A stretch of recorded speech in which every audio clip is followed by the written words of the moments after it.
All right. Welcome back to the channel. I'm David Otunga, Harvard educated attorney, former WWE superstar, and your attorney at Raw. Today's witness has reinvented himself more than almost anyone I know. An NCAA All American, former world heavyweight champion, a Money in the Bank winner, an ECW champion, a Bellator heavyweight, and now he's testing his chin in one of the fastest growing combat sports in the world, Powerslap. Now, we came up together in FCW, shared locker rooms, watched each other chase the same dream, and somehow, nearly 20 years later, we're both still finding new ways to challenge ourselves. So, at this time, I'd like to welcome today's witness, my friend Jake Hager. What's up, bro? Hey. What's up, David? Thanks for having me on. Man, I'm glad you could make it. Yeah, no, definitely. It was cool. Where did I see? We were in Vegas, I think, at WrestleCon. We got the first time in probably 6 years, right? Man, something like that. Yeah. You know, it's cool because like whenever like I'm away from the business or away from people, and then like we meet up or something, it's like we pick up right where we left off. Like it really is. It really is. It's such a tight brotherhood. We spend so many days of the year together, traveling, eating the same shit in the trenches. It really does form a brotherhood to where like like it put a smile on my face. I had to look twice because you had these big Gucci sunglasses on, but I was there he is. Yeah, no, I feel you. Man, you're right. And the brotherhood and the traveling, the road meals, man, you name it. Like it's the little things that most fans don't realize, like the wrestlers that we go through and the bond that we build and stuff. But yeah, man, there's so much to talk about. Yo, we got to start. We got to start with Powerslap, man. Now, I saw the knockout. I got to ask first, like, how are you feeling, bro? Yeah, I feel good. Honestly, I feel like I took less damage this fight than I did the first fight. Brother has a good stroke. I was winning the fight first 2 rounds, and honestly, after watching it back, I realized that I rushed to the box to make him rush and get less recovery time. But I've rushed setting up my defense, setting up my chin in the proper way. And then I was late to brace, and bracing is a really important part of your defensive strategy on it. And so, rookie mistake, lesson learned. Was done in front of a big crowd, so it stings a little bit. But like you know me, dude, you can't keep me down. I don't listen to the internet, and I just keep going. Like the silver lining is no injuries, and I get more views when I get knocked out. So maybe I'll do it again. Yeah, no, definitely. I know you're gonna come back even stronger, and it was exciting too. I thought you had him, and I mean, you definitely rocked him, and we're winning it. But yo, tell me about how you got into this one, and then I want to talk about like the technical aspects. But like, how did you get involved in Powerslap? Yeah, well, if you think about it, like it's very adjacent to pro wrestling. It's very adjacent to MMA combat. It's kind of a mixture of both because you can pretty much say whatever you want. You can be your own character. There's no going to creative and asking for permission to be a character. Powerslap wants you to be that. They want you to be entertaining, and they also want you to be impactful, in a certain way. So it's really cool the mix of both worlds for me. And honestly, like I feel like I was made for it. Like I've never had a neck. It's always been short, so it's hard to move. You know me, I'm stubborn, I'm hard headed, and I really enjoy flipping the switch. So the way I got into it is Sin Bodie, known Sin almost as long as I've known you from developmental, and he works at Powerslap. He's pretty much talent relations there, him and another guy. And he kind of made it a point to pitch to the bosses like, hey, pro wrestlers would be good for this. And he called me about a year ago. It was April of 25, and I had just injured my shoulder, so I couldn't do anything. But I always kept it in the back of my head. And I watched it. And I watched it grow. Last NFL season, Powerslap did more YouTube numbers than the NFL on YouTube. So like Wow. it's just exploding, and people still don't really know exactly what kind of sport it is, and they love to blast it. But we'll get to that in a second. And so then in January, I called Sen. I was like, hey, my shoulder's healed up. Let me come check this out. I went to a show in March. And David, I was blown away. Like just attending one of the shows live, it's so much fun. And I'm not just saying that to sell tickets, it's unreal. Like you can hear the violence, like you feel the slap because you can hear it come off their face. And so it's a really unique experience, and it really captures the short attention span of YouTube users, and so it kind of fits perfect there. Really cool. So after I saw that, I was hooked, and then I trained for about 3 months for the first one, 3 months for the second one, and it's it's MMA combat adjacent. Pretty. Yeah. No, you're right. And like I think it's brilliant, especially like for today and like in clip culture and social media, because you can catch like the highlights or watch the rounds like on social media and really get a feel for the match. It's very different from like a wrestling match where you have to watch, an entire 5-10 minutes or whatever it is and tell the story. Where in Mhm. this, like you get it and it's right away. But talk so okay, you say you trained 2 months for the first one or whatnot. What does the training entail? Like, what does that look like? How do you So you train have for it? so you have offensive training and you have defensive training. Defensive training is like neck strengthening, jaw exercise strengthening, really just getting ready for that brace, and practice the timing. Like you can see your opponent's timing. Does he have a slow wind up? Does he have a fast wind up? Well, in between that wind up, you have to get to yourself in brace because you want to time it so you're not holding it, so you're as strong as possible. Right. um, and then offensive training, I look at it like shooting free throws, like a golf swing. You just do it over and over again. You find your stroke, and you perfect it. And then like you you videotape everything on offense, and then you watch. Did my feet move? Where did I make contact? Did I follow through is one of the biggest keys to a knockout. um, Mhm. you see the guys with the really good-looking strokes, guys like Johnny Magna, Stunt Marshall, Brian Scambler, um, Brandon Bordeaux. Like they have a great follow-through. It almost looks like a rainbow when they swing. And so that's my next step, is to work on my follow-through and get more power, so I don't have to take 3 slaps next time. I hear that, man. And you got crazy long arms, like a giant wingspan. I remember too, and big ass hands. So I'm sure all of that factors in. Another question. So, do you practice with both hands? Like, so you can like say something you hurt one hand in it. Do you practice like with the left also and the right, whatever your non-dominant hand is? Yeah, yeah, and I've actually both fights I've gone with my non-dominant hand, because my right is still kind of my right is healed, but like on the second fight, I was like, let me just stick with what I did in the left one. I feel very confident with my accuracy on that, and it's definitely accuracy over power. So, like, I feel like I have hands, not just hand.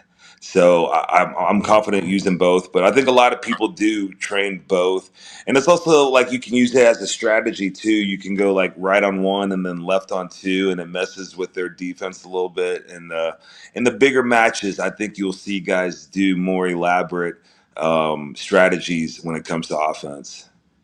Yeah, yeah. No, definitely. So, like, what do you think it takes, like, to succeed and be at the top of Power Slap? Like, because I know it's like you were saying, like it's pro wrestling adjacent, and definitely, the technique and if you're stroke and if you're knocking guys out, but like as we know, like from pro wrestling, it isn't just all that. Like it's charisma, it's your character. Like, where how do you see that tying into the sport? Yeah, I mean, they definitely want young professionals or older professionals that power slap. They don't want people who are going to embarrass the sport or embarrass. other fighters or embarrass themselves um, by acting up or not being a professional. So that's the main thing. I know they really look forward, look at how fighters act during the week. Are you a diva? Are you complaining a lot, or do you just go with the flow and do what they ask, type deal? So I think that's a big part about any job that you have is like how you handle other people, communication, relationships, how you ask for things, and how you speak when you disagree. But also with Power Slap, like you could think that you can take a shot, but you're gonna find out. It's like really that's what it comes down to, is like if you can take a shot. I can. I believe I've proven that, regardless of the results of my last fight. But like, how strong is your chin? How many? It's kind of like a bump card. How many times has your bump card been punched? How many times have you been knocked out? Because your chin can only take so many. Just like wrestling, our backs can only take so much. And then a big part of it is you really have to like to go to that other place and smile. You got to like enjoy flipping the switch and like, I have permission to hurt this person for the next 10 minutes, and honestly, like, I think that's one of my biggest strengths is like, I really enjoy going to that place. I really enjoy the competition of it.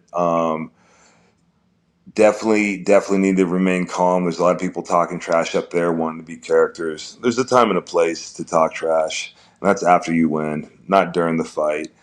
But those aspects come into it. Like, you got to be a certain type of person. You got to have a strong neck. You got to have a strong jaw. You need to be athletic. A lot of it is the power is generated from your hips because you can't move your feet. You can't twist on a left hook or pivot through on a right hand in power slap. You have to keep your feet planted, and so a lot of it comes from your hips. And so, like, as you know, playing football or wrestling, like that's where the power comes from. Is like, Right. you can have the biggest biceps in the world, but if you can't bring your hips, you're not knocking me over.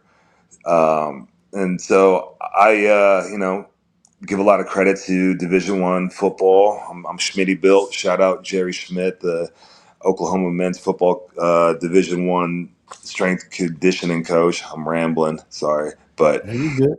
I always try to get him in there because I'm proud alum. But that's about it. That's what I would look for. There's certain people that just come on stage and you see their slap and you're like, wow, just wow. Man. So okay. I mean, you've done a lot in like combat sports, Division I wrestler, MMA. Bro, you've been punched, kicked, suplexed. I mean, what surprised you the most though about getting slapped? Like, after going through all that other stuff. Man, there really like is no stage like Power Slap. The bright lights are very similar. The crowd reactions are very similar. I love it all. Like, I play to it. It's great.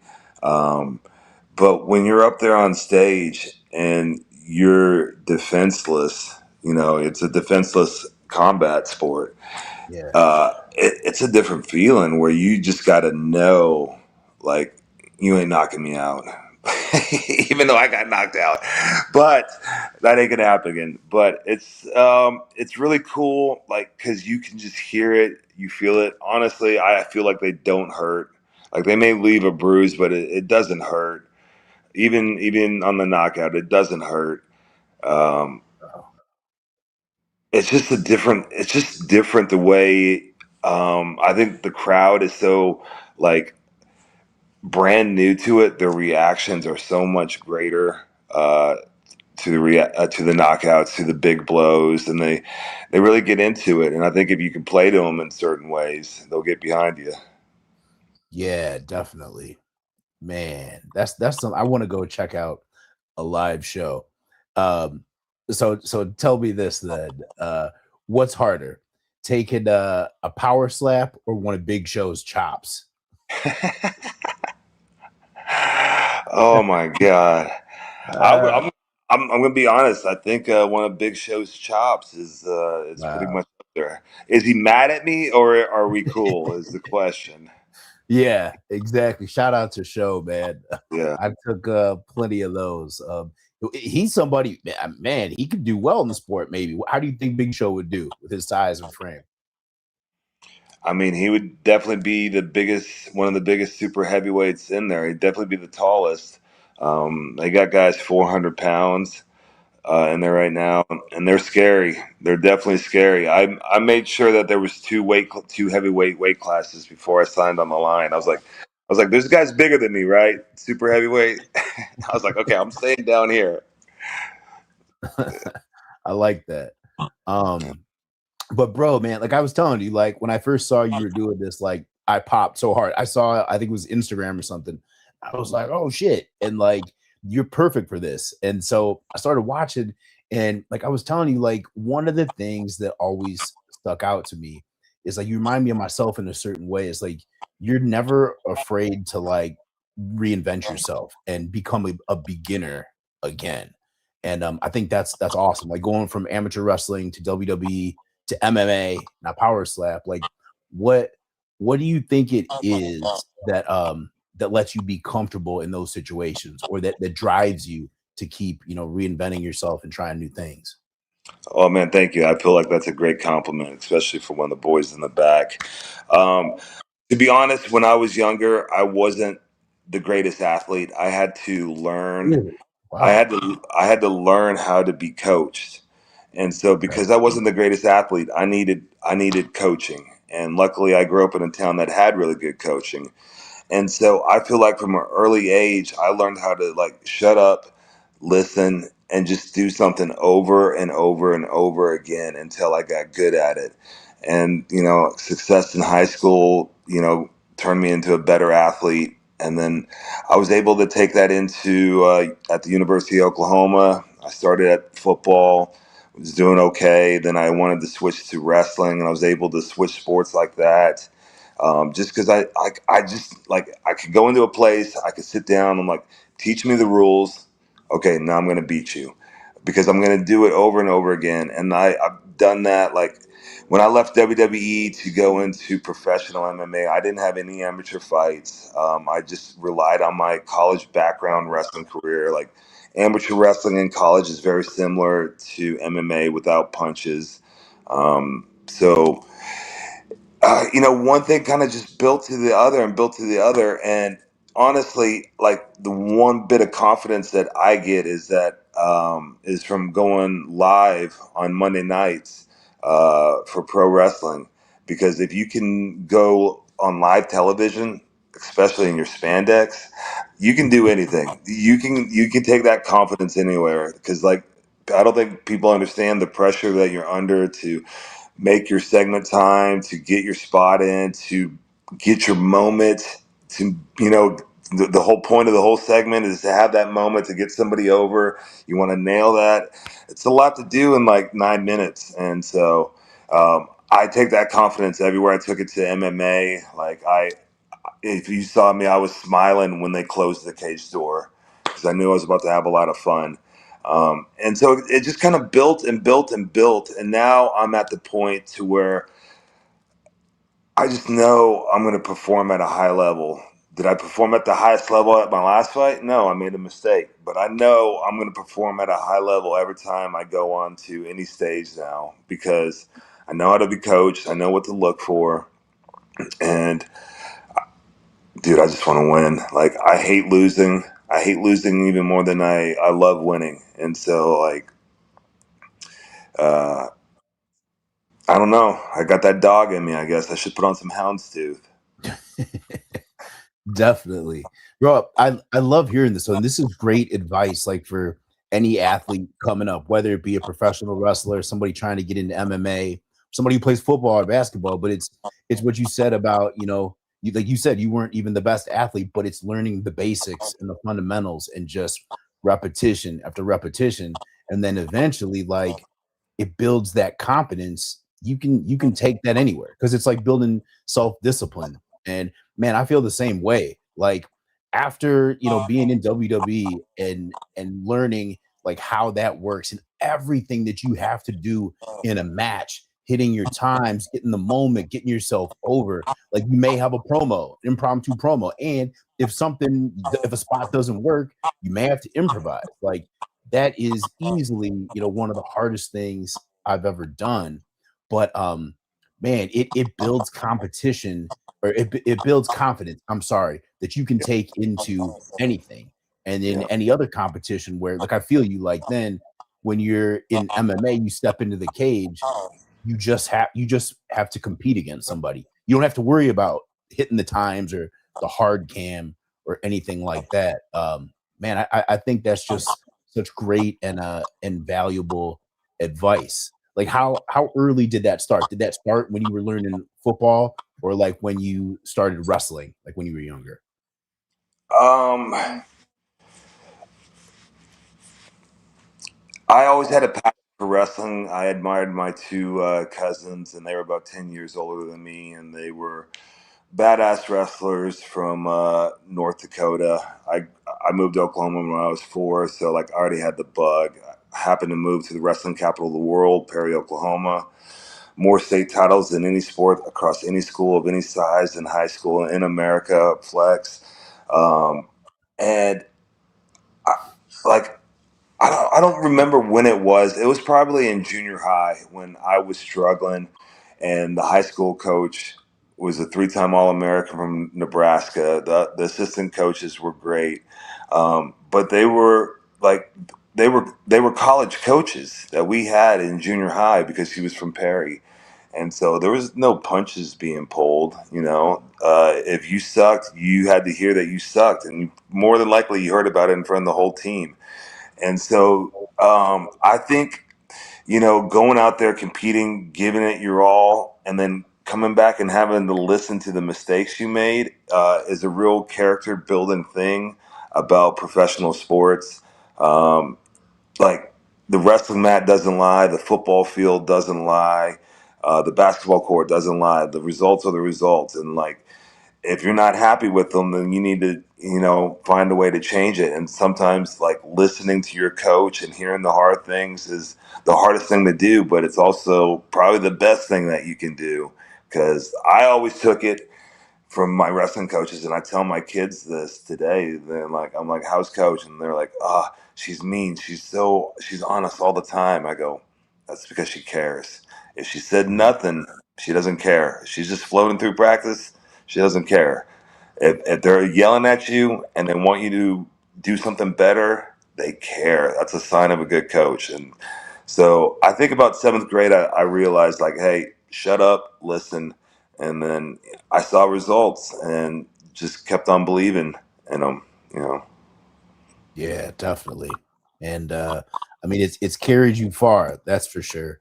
Um, okay, so let me ask you about this. So, how did you make the jump from amateur wrestling in NCAA to then developmental and eventually getting into WWE's developmental system? How did that happen?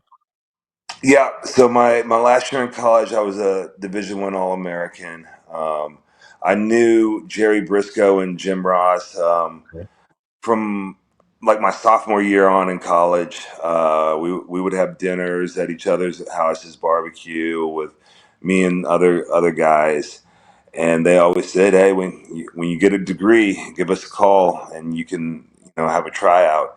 And so it was like January oh 05, no '06. I'm sorry, and I'm like, I got a degree in finance, and I'm like just doing every job interview I can as a fresh kid out of college, and it's all like 30,000 $30,000 annual salaries, and it's supposed to be in the finance field, and I'm like, oh my god, and I kind of had put joining WWE out of my mind because I just got the degree, I just graduated, I thought like I better go this route.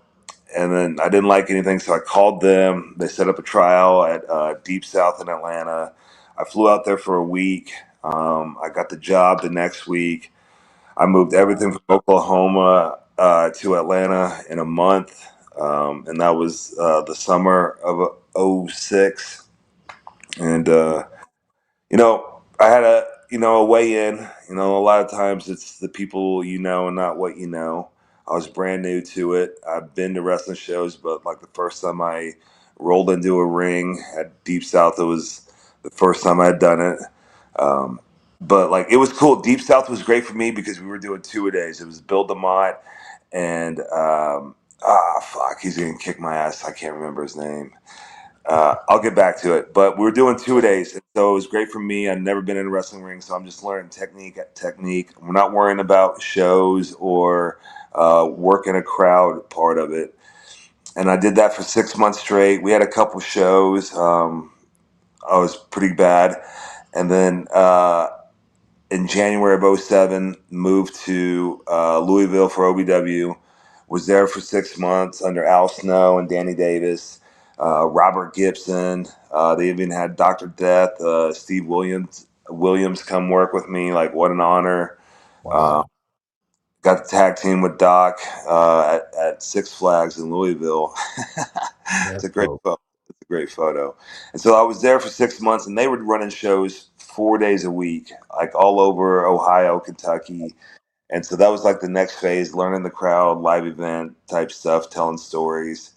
And then after that, FCW started, and it was a combination of everything: Steve Kern, Dr. Tom Pritchard, Dusty Rhodes, Norman Smiley, Billy Kidman. I mean, it was a who's who of coaches that they had down there. My favorite FCW story, though, is when like I was still like, no, I'm a tough guy. I'm just wearing black biker shorts. I can't be a character. And like Steve Kern had told me multiple times, he's like, change your gear, kid. And I was like, yeah, yeah, yeah. And so it was like the third time he had told me to do it. And so I hadn't done it. And so we would film our matches so we could watch it the next day in front of the whole class. And so when my match came on, he just zoomed in on my crotch and my gear and just filmed my gear the entire match.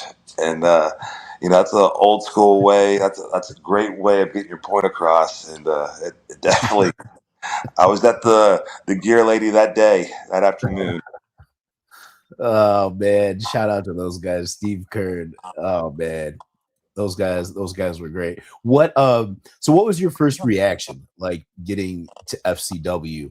And then like you think back, like yo, it was a who's who of coaches, but it was also a who's who of talent. Like at that time, like everybody for the most part, like not everybody, because there's a lot of people who didn't make it, but like even in the time like I shared that I got there in 2008.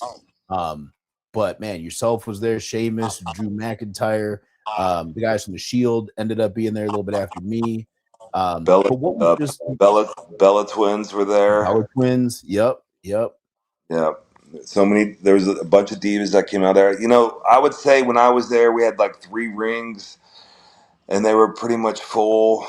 So, we probably had like 45 to 60 people there, I would say. And I would say at least half of them had a TV career, right?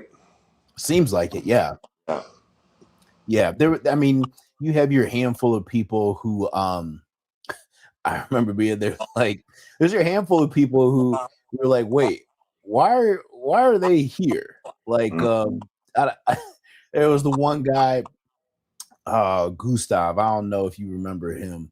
Ty Bailey found this guy from I can't remember where he was from, somewhere in South America, I think. And he apparently had lied on his application and said he was a third generation wrestler. He'd been working for years. And then when he got there, the first thing he did, they asked him to run the ropes, and he went to hit the ropes the first time, fell through the ropes, and fell out of the ring, like onto the floor. Like this was, I think you might have been on the road.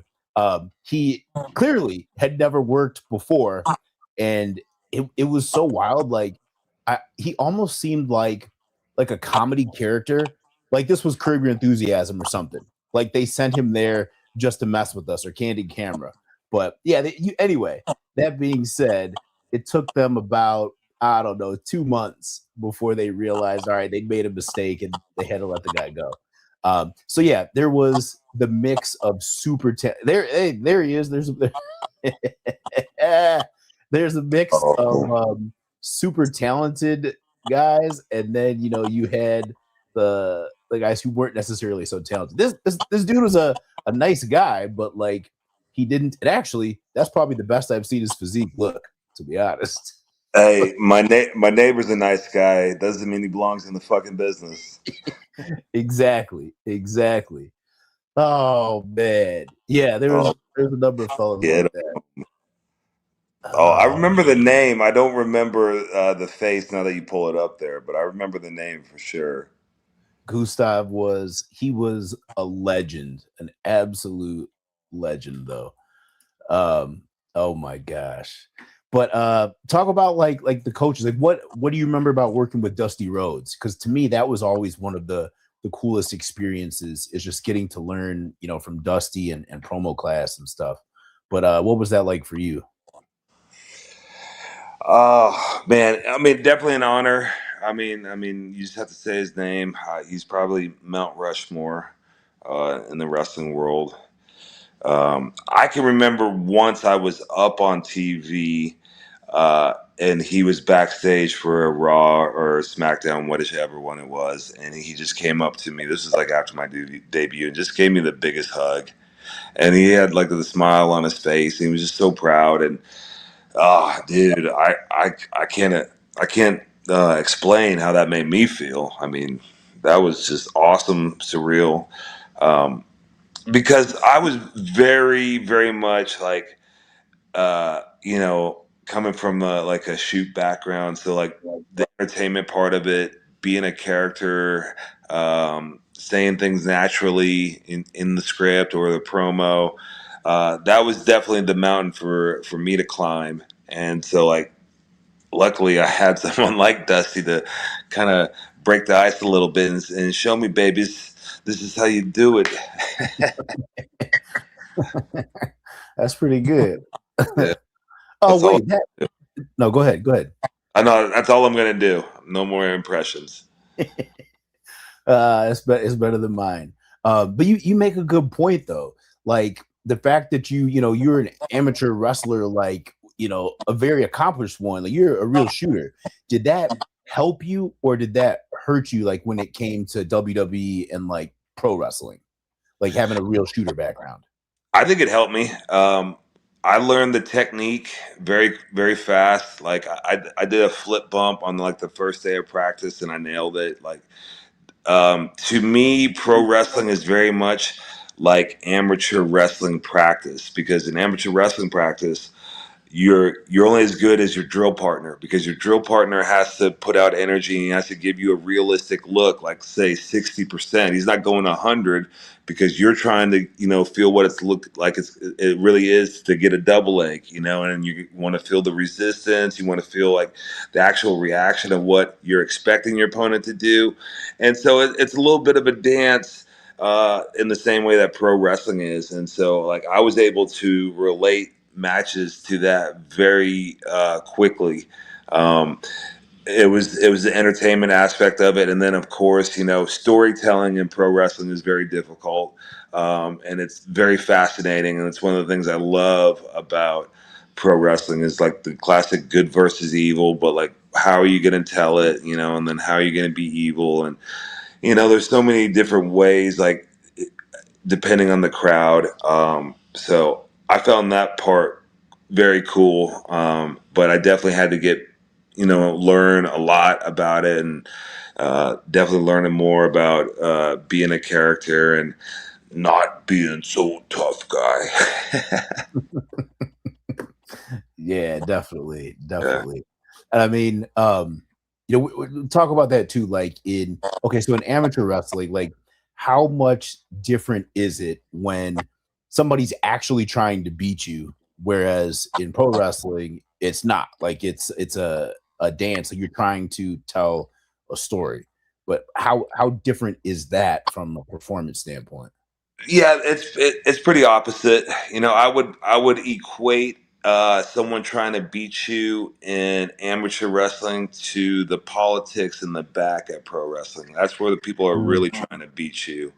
Um, and so that's where you got to be smart and tough and keep your cool and like Do not get angry. Do not sell anything. If you get angry in an amateur wrestling match, your nervous system is wasting energy. You're going to be more tired, and you're giving the guy an advantage. And the same thing, with politics in the back. It's like play everything cool, calm, and never sell. And but just know people are trying to beat you. Yeah.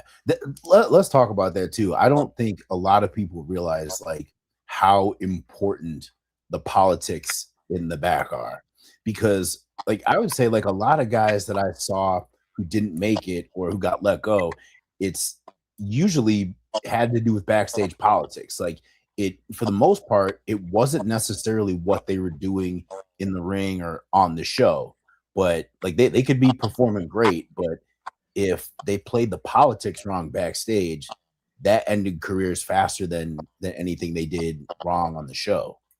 Yeah. And granted, this is what 12 years ago, 9 years ago, when we were there. Definitely a different world. Definitely had to walk on eggshells a lot of the times. You never knew when somebody was gonna pick on you almost, or it was hard. It was hard to be yourself up there a lot of times because you wanted to be so concealed Yeah. and not get circled out for anything by anybody. Which unfortunately it did happen, and it is what it is. It's one of those things where you really do have to like know your value, have confidence in it, and if something happens, like, is this the hill to die on? Okay, Yeah. no, then I'll swallow this and I'll keep going until I come to that hill. And the whole time you're working this at the same time, you got to be pitching ideas, you got to be creating relationships with writers or producers, and it comes pretty naturally because we're there together all the time. But at the same time, like, you need people going to bat for you when your idea is out there or when your head's on the chopping block at the same time. Yeah. No, absolutely.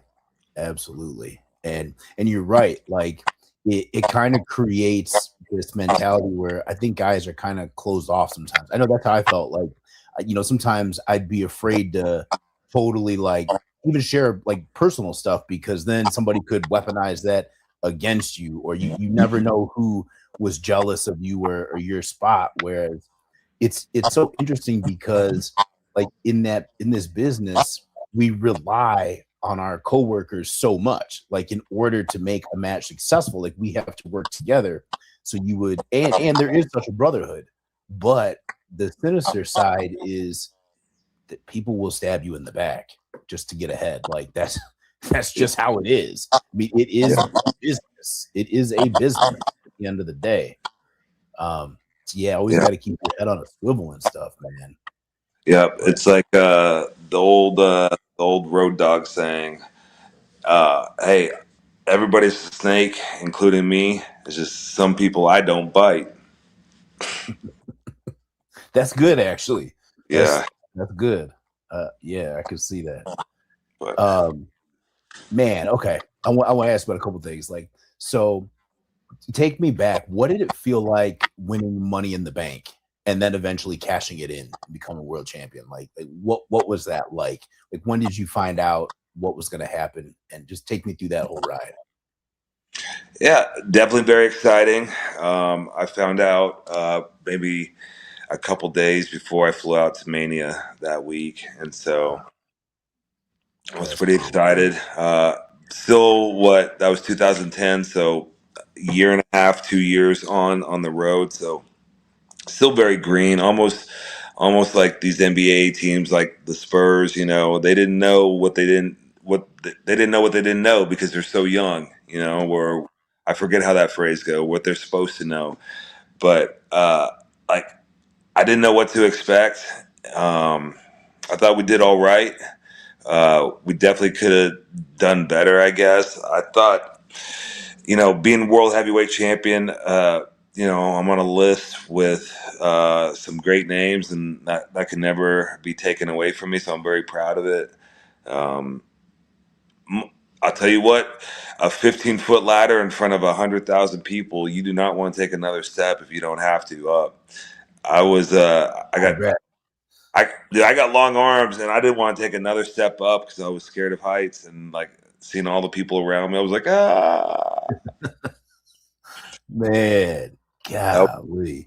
yeah, that was cool. And then the funny story is when they told Chris that I was going to cash it in on him, Chris Jericho on at SmackDown uh, the next on the following Tuesday.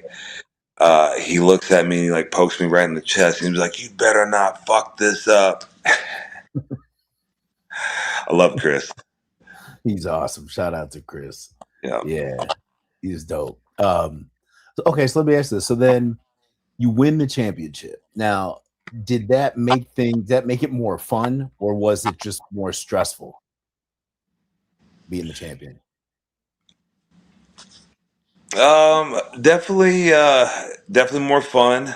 Um, Undertaker has told me once, like, this business is only worth it is if you're at the top, So the fun part is the paycheck, and definitely more stressful because like you want to be at a high level, you want to be a great champion. You're going to be main event or semi-main event on most shows, and so you got to bring it home, and you got to be ready to have that 15, 20-minute, 30-minute banger, and that the crowd expects. Um, Less stress at live events. Live events for fun. That's where we made our money, Yeah, and you had more flexibility with it.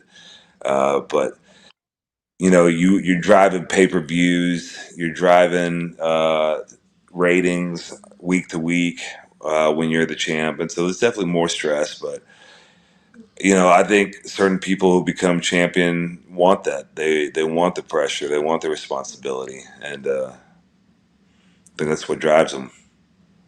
yeah, most definitely. And it raises your value like with the company. And then like I wondered, did that help or factor in to the next time like you negotiated a contract? Like on my channel, the fact that I'm a lawyer, like I talk about contracts and stuff all the time. So I'm always like fascinated about that. Like, do you remember if that had an impact or it changed like if you on your next contract, did you feel like you had more leverage to ask for more after being world champ? When I was there, I never felt like I had leverage, even after I was world champ.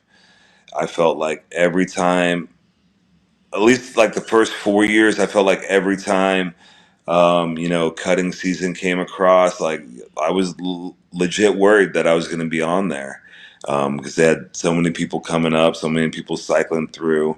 And it was always like a good 9 or 10 people that would get cut back in those days.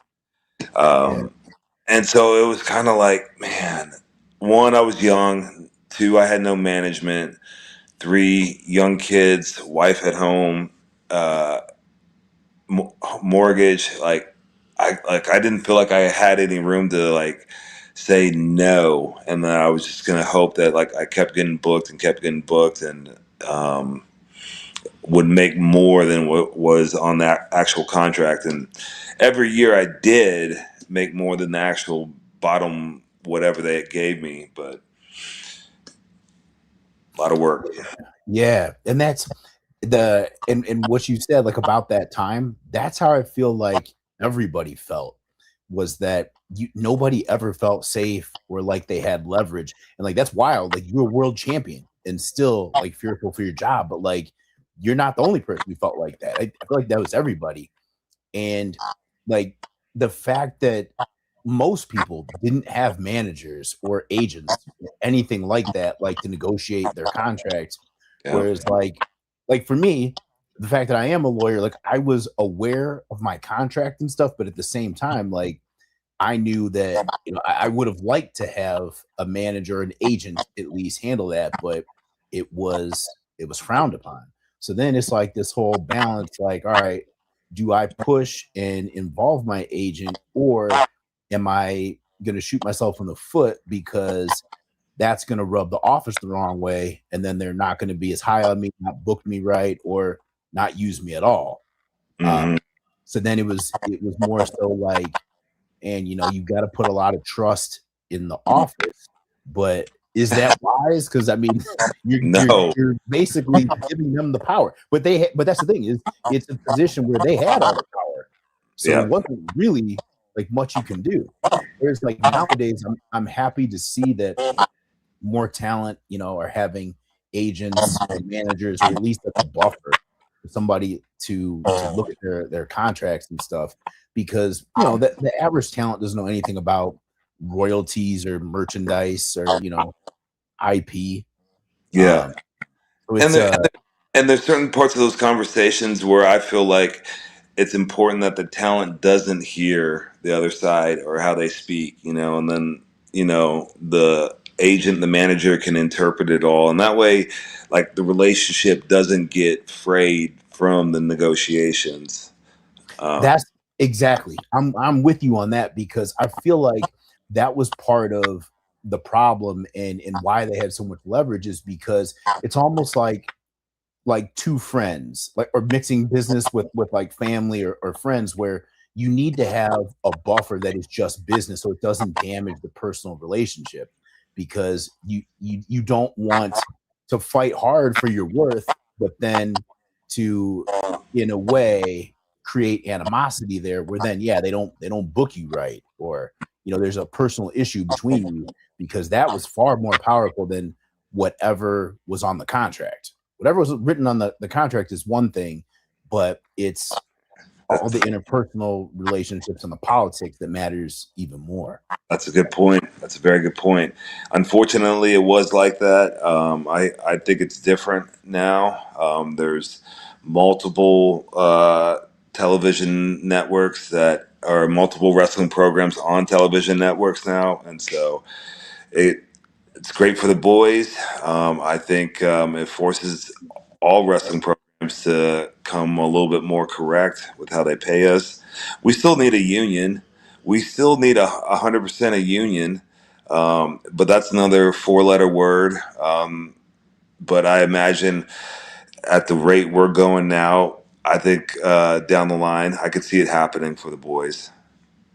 Yeah, and that seems to be something that's talked about a lot more nowadays. Like, that comes up a lot, but a union for wrestlers, definitely something that's important, and would benefit the business overall, I think. Yeah, it would have to be multiple agreements. It could be one union, but then would there be multiple agreements with the different companies type deal about the standards, or pretty much copy SAG, or copy the NFL players, their PA. There's got to be Yeah, something similar. I don't know if I don't know. I'm just talking off of my head, but this has always been on the back of my mind. yeah. Why do you think it never happened? Because every now and then, like, you would hear rumblings, like a couple people were trying to get it together, but it never quite got off the ground. Why do you think that happened? Like, in your opinion?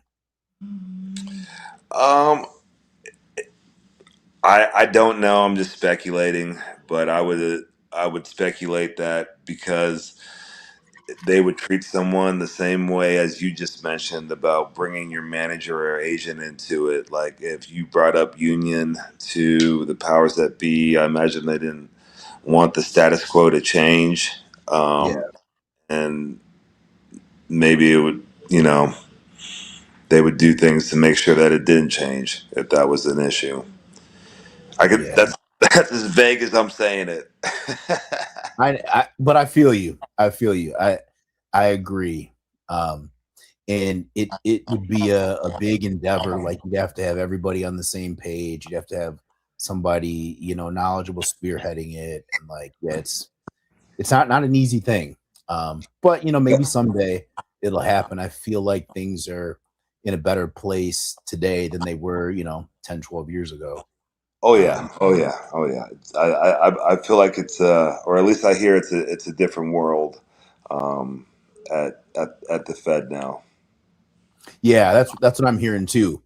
And that, like, they don't really have live events anymore, which is, I feel like that's a good and a bad thing. It's good for some wrestlers and preserving their bump card, and letting people be able to focus on their family and stuff more. But then at the same time, it's not a good thing, especially for the newer talent who they need the reps. They need time working in front of an audience, and like there's no substitute for actually having matches and in front of a live crowd.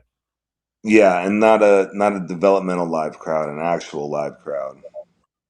Yeah. Tell me what you think about that too, because like developmental is one thing, and even like NXT and the NXT crowds, like somebody can be over in NXT, and then like it will not translate at all on the main roster.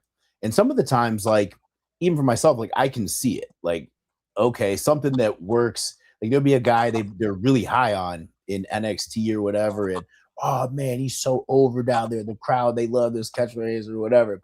They come to the main roster. I'm like, wait, what? This is it? And then like it kind of falls flat. And the office is always shocked by that. Sometimes it works, but sometimes it doesn't. But like in your mind, like what's the difference between like the developmental crowd and then like the general crowd like on TV on the main roster? I guess the main thing is that you're on TV, and so like the whole world is seeing you, not just the crowd. And so like either you got it or you don't, and they're gonna see that right away. And I think they kind of know right away whether you do or not.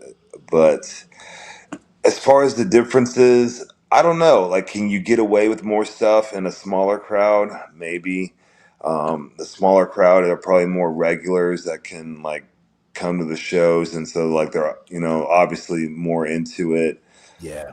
Some of the bigger crowds, the live events, these are just people who brought their friends who are, they're just having fun who hadn't been before too. So um, and then also with the bigger crowds, you're gonna get more smart marks, more people cheering the heels, more people, you know, wanting the opposite of the natural storytelling, but which is fine.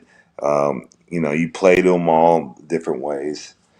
I think the biggest thing is like you just have to learn how to play to the bigger crowd, and then once you learn how to do that, you can get your gimmick over. Got to know what the reactions mean. You got to know how to respond, how not to. I don't know, you know, how to look cool and how to look tough, and then also how to get beat up. Yeah.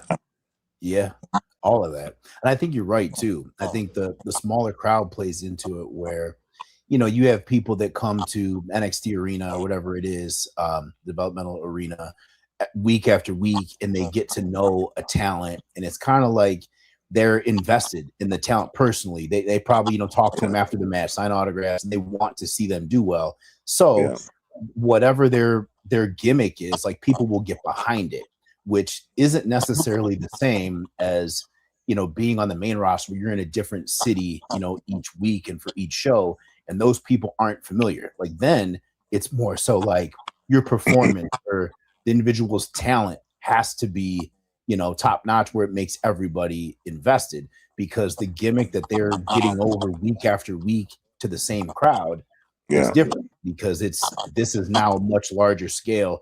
People don't know, and they want to be entertained. They're not going to give you time to get to know your gimmick. They're just going to change the channel or whatever it is.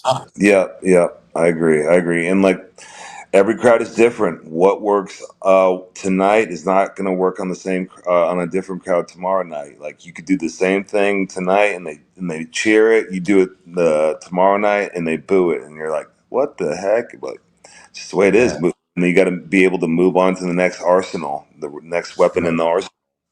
Right. And then yeah, you have to be able to pivot on that. And then Yeah, even sometimes like you may have to change your character or change your gimmick. And I feel like it's the truly talented performers that are able to do that and then able to reinvent themselves into something else, or play heel and babyface and be great at doing both. Like there's not a lot of people who can do that. I Yeah. agree. All right, Mr. Producer Steve, what do we have that we want to do with Jake? We got any questions? Was there a ranking? What do we got? We've got quite a bit. Let's start with some fan questions. Angelica 2013 has mentioned that Jesse Ventura is the closest wrestling's ever come to a union, and Hulk Hogan stopped it. Oh yes, that's true. I'm familiar with that story. Yeah, Hulk Hogan ratted him out to Vince, and Vince shut that down quick. And then, if you believe Jesse Ventura, he also took the WWE to court over residuals over his commentary on a VHS that they were selling that wasn't included in his data. Data. It wasn't included in his contract. But then he called Hulk Hogan to the stand specifically so he can ask him under oath whether or not he ratted out the union. Wow. Yeah. Like he didn't actually need Hulk Hogan at the stand. He called Hulk Hogan to the stand just to do that. So it was a brilliant move. I don't blame him. And I think that's true, though, is like, especially at that time, you would have needed everybody on board. And for a Hogan, I mean, he already had the top spot. So that's asking a lot of him, like to care for his, his brothers and stuff, which probably would be a good thing. But, I can understand the self-interest and not wanting to jeopardize his own spot. So that makes sense. All right, what else we got? We got Cheese Wrestling. He remembers Team Laurinaitis with David Otunga, Jack Swagger, Dolph Ziggler, Drew McIntyre, and Mark Henry. And then he also mentioned, same. I missed that, but yes, we were both part of a Team Johnny at WrestleMania 28, where we won. Miami. That's right. Where we won and defeated Team Teddy. That was definitely a great memory. We recruited Eve Torres over. She tricked right. the Long Island iced tea, and he got a what do they call it in soccer when you kick it between their legs? Fuck. Nutmeg. Nutmeg. Yeah. He got nutmeg. Yes, he did. We've got one more question until we jump to a game, and it's from Wrestling Shoot. Okay. This one's interesting, and it's, Jake, would you ever, once you perfect a heavyweight striking power, would you consider cutting to 205 pounds and taking that power down to light heavyweight? I weighed in at 253 this last time, so that'd be a big cut. When my first fight for MMA in 2019, I had a 3-month training camp, and I was like every single day. I got down to 228, and that was like the lowest I'd been since college. But I was like absolutely shredded. So we'll go with the fun answer, maybe. The fun answer. That'd be tough. That's a 50-pound cut. Yeah. And, I don't know. 205 is a little light. I mean, if you dominate the heavyweight division to a point where you've beaten everybody twice, then by all means, you have to find a new hill. Yeah, find a new way to challenge. Why not? If I've beaten everybody twice, anyways, I got nothing. Yeah. All right, what else we got, Steve? I've got 2 games. One game is we can rank all the road food. So all the restaurants you encounter on the road. Okay. Let's do that because we were talking about that earlier. Yeah. Oh. And there they all are. Here. Okay. So A&W. Yeah, I don't know. I haven't really eaten there much. I usually did not when I was on the road. So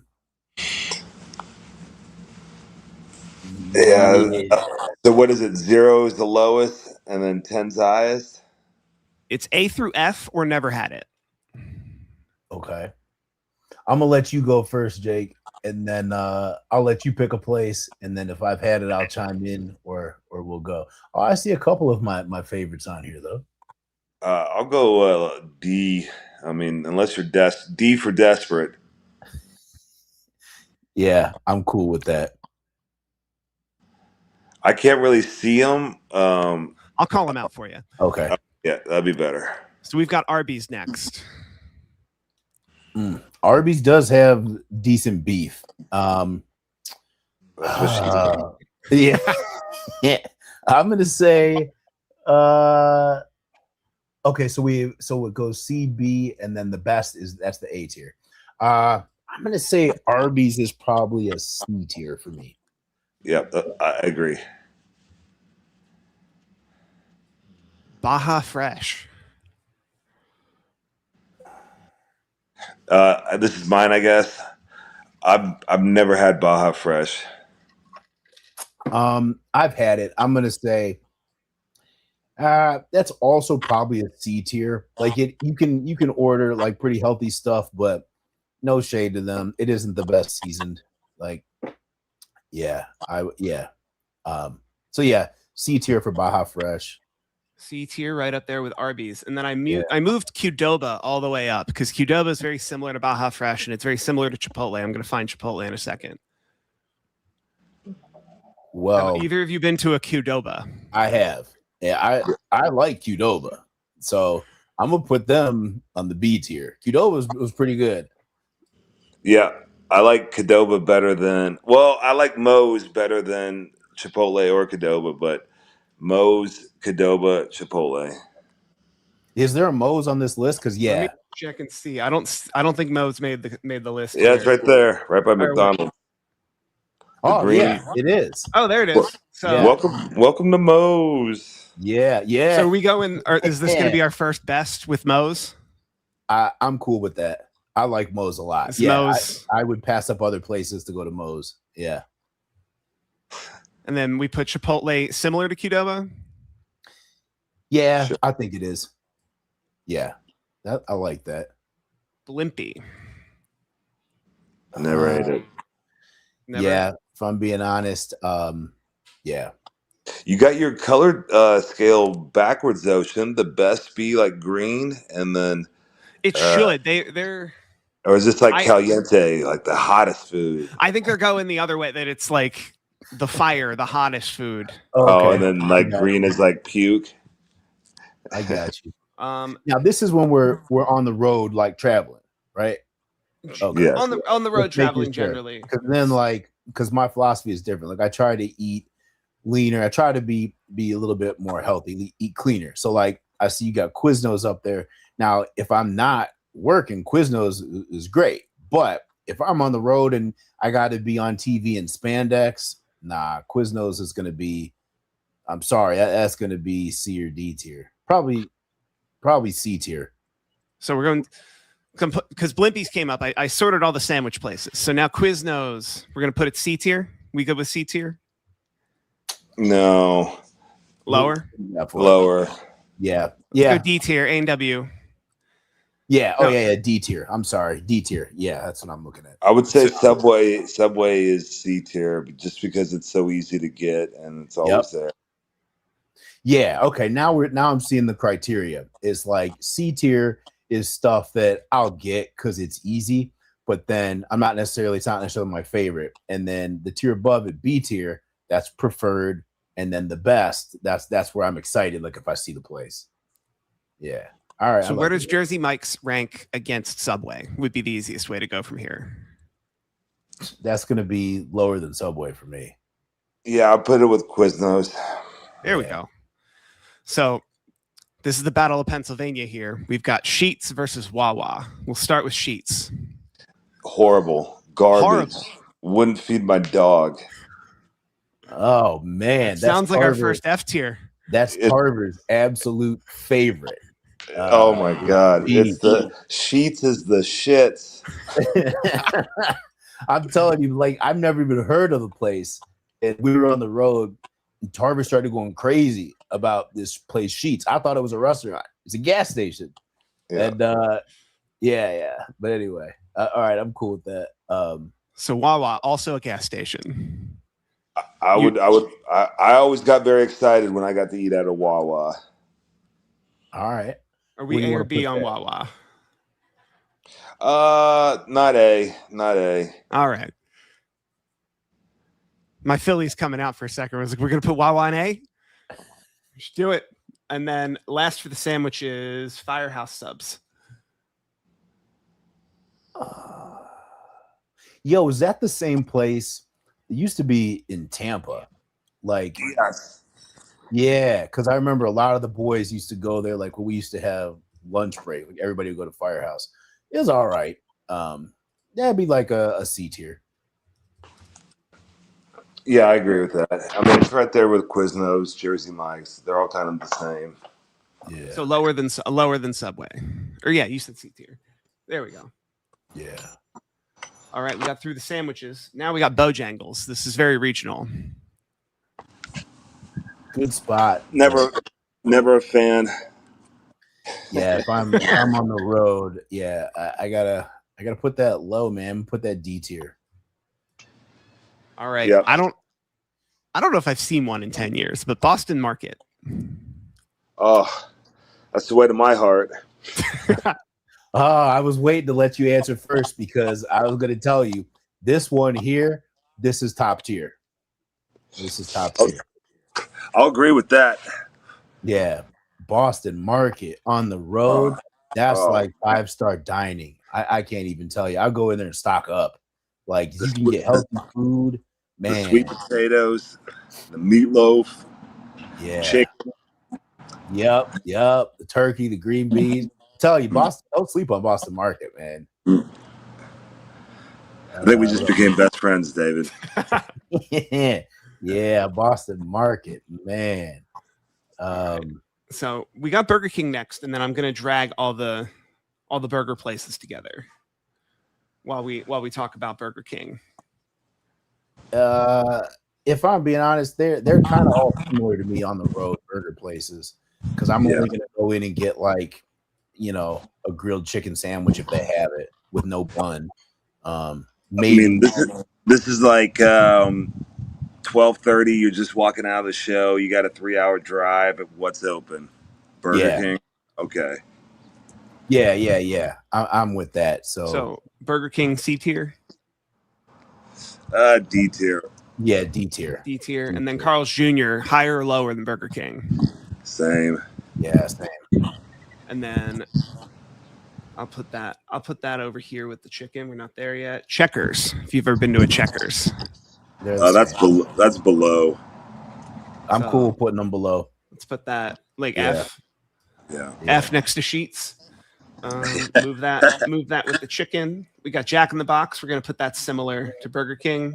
Yeah. And then McDonald's, but McDonald's always open, always everywhere.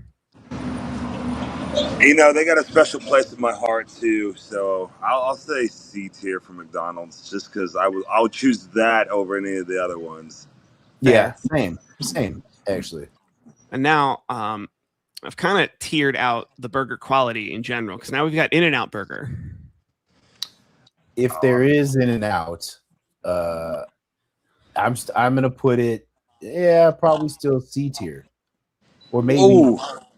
Maybe what if there's In-N-Out, dude, I'm gonna put that up there with Boston Market. Like I'm gonna be excited about it. Yeah, that's the thing is like, I guess now I'm jaded a little bit because I live in Los Angeles, could have it whenever, but there was a time where if there was an In-N-Out anywhere nearby, we would drive to it. So yeah, I'm cool with putting that up there. Get it up there. Don't be jaded. Don't hate. Yeah. So where are we at on Sonic? Yeah. D tier. Yeah. We're gonna go D tier Sonic. Probably very similar for Wendy's. Yeah. Let me make sure I didn't miss any burger joints before we get. Okay, Whataburger. I'll put them at C tier. If you're in Texas, they're always open. Yeah, pretty good. And now for the slightly higher end burger places, we have Steak and Shake. Yeah. Okay. They take a while too. I was going to say that. They do. Usually in a hurry. So that's D or F? D. Yeah. And then Shake Shack, very similar. I'll put them above at C. Yeah. And now I think I have all the chicken places. Let me make sure. Let's start with Popeyes. There's a Five Guys over there too. Oh wait, sorry. We're by El Pollo Loco. Oh, there we go. Oh, we got to do. We got heavy hitters still. So we got to place Five Guys before we jump to chicken. Where do we put Five Guys around a Shake Shack? Yeah. Five Guys is a good one. All right, Popeye's chicken. I'm gonna let the black man handle all the chicken. All right, I got you. Popeyes, they only just recently got grilled chicken. It's like, again, man, if I got to be on TV in spandex, I can't have fried chicken. But if this wasn't road and it was just doing fried chicken, Popeyes would get a bump up. But I'm gonna have to put them at D tier. Yeah, because again, this is health related, and I got to stay lean. Chick-fil-A, I don't mind it. Actually, you can get some pretty healthy stuff there. I can go C tier on Chick-fil-A. Churches, I do like Churches. Church is gonna be the same with Popeyes, bro. They're gonna be the same with Popeyes. We got Raising Cane's. Same. D tier. People are obsessed with Raising Cane's. Cooking out is really good, though. I had that recently. I haven't had it. I feel like it's healthy food and it's on the grill, like right there in front of you, and it's quick. I think it's like Louisiana based, Southeast based. Cool. So we're at a C minimum. Okay, I'll put C. And we got O Pollo Loco. All right. This is top tier. This is top tier for me. Grilled chicken on the road, flame grilled, and it's decent. Yeah. Hey, El Pollo Loco is a hidden gem. Get your little fried plantain in there. Yeah, El Pollo Loco is it, man. All right. What else we got? So we got Culver's next up on the list. Let's go Culver's. Definitely C tier. All right, I don't know if I'm getting excited about it, but I feel like it's good food. Yeah. All right, so I think next to Culver's is Denny's, and then I'm gonna start backfilling some like restaurant places. Okay. From there. So this is a very controversial one for some. Waffle House. I mean that was my go-to, quick and nasty. Yeah. That's and it's always open. You can get grilled chicken there with eggs, a little bit of hash browns. Not too bad. Yeah. Like, I kind of feel like it kind of has to be B tier because I would probably go there than most places on the C tier. Yeah. But on the it can go B tier. And then I feel like same with like Denny's. Ooh, Denny's can go to the B tier. I'm gonna fight you on that. I'll give you C tier on Denny's. C-tier? Okay. I'm cool with that. Sometimes the food kind of tastes microwaved. Yeah. We've got IHOP. Now IHOP, I'm gonna put above Denny's because you can get those steak tips there. Man, that sustained me a lot on the road. I'm okay with that. And now we've got Portillo's. What? That shouldn't even count. That's like a right? Chicago thing. Man, what are you doing to me? Hey, that's got to be top tier. That's got to be top. I don't know if you've had this, Jake, but Portillo's, that's top tier, bro. All right, I'll take your word for it. That's a Chicago place. Yeah, definitely. And they have something on here called Swenson's. Has anyone been to Swenson's? I've never heard of it. No, never heard of it. Jimmy John's. I missed it when we were doing sandwiches. Where do we put Jimmy John's? Not a lot of meat, more bread. So I mean, the bread tastes good, but like that's not a sandwich when you put 3 slices of meat across a 6-inch. Yeah. So D tier, probably around Quiznos. Yeah. I don't think I've ever actually been to. Is that Jollibee's? I've never been there. Never heard of it. Jollibee? Yeah. Nobody? Nope. Let's get into the pizza. Let's start with Little Caesars. Pizza. Jake, you ever eat pizza on the road? I would eat Domino's on Tuesday nights after I got done with everything. Like I would sit in my hotel room, get the same large thin crust pizza, and it would all be gone by the time my flight. That's not bad. Like a celebratory pizza. Man, I should have done that. Yeah, you know, some you get done with 2 TVs back to back, 3 live events. You know, some days you just want to sit in the hotel room. To be honest, I feel you know what it usually was for me? Chicken wings. It would be chicken wings. If they had Buffalo Wild Wings, or if there was a Hooters in town, oh for sure. Yeah. Ryback and I would get Hooters. So where do we want to put Domino's? I mean, they're everywhere. It was always open. I'll go B tier with them. Decent wings at Domino's too. And then do we put Little Caesars higher or lower? Lower. And then Pizza Hut also lower. Yeah, not a lot of Pizza Huts back in the day were around. Yeah. And then Sparrow. Yeah, I'd say the same. Yeah. Let's put it around there. Let's get Wild Card. Long John Silver's. What are we, 7? Yeah, I haven't had Long John Silver's in forever. Oh my God, there's a reason. Yeah. We're F, right? We're F tier on that. Yeah. Panda Express. I get pretty excited if the food is fresh at Panda. R-Truth got me onto that place, so I'll give it at least a B tier. I'm with you. Yeah, you can get good stuff at Panda Express. This place is called Noodles Company. I've not heard of it. Yeah, me neither. No. Yeah, nah. All right, we've got in the pizza category. We're just kind of jumping around. Papa John's. Where do we put Papa John's? The sugary sauce. It does have sugary sauce, right? Good. Yes. It's not just me. No, it's very sugary sauce. Yeah. If that's what you're in for. If that's what you're down with. Yeah. It's about the same as Pizza Hut and them to me. Or even a tier below. Yeah. So this one's interesting. Because I didn't know this until fairly recently. That when they say Dairy Queen, there are Dairy Queen locations that actually make fast food.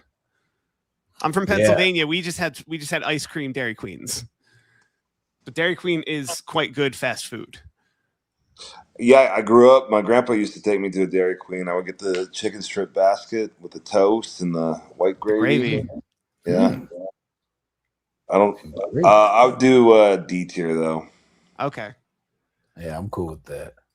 That's like a desperation. All right, we're rounding out. We got KFC. I missed it with the chicken, with all the other chicken. You know what? I'm gonna go. KFC can get C tier. Yeah, okay. They've had grilled chicken for a while, especially back in FCW. That might have been B tier in FCW. I'm telling you, I used to show up to our live events with a bucket. Well, I used to have a truck. I'd have a bucket of the grilled chicken in the truck. Some odds and ends here. We got Panera Bread.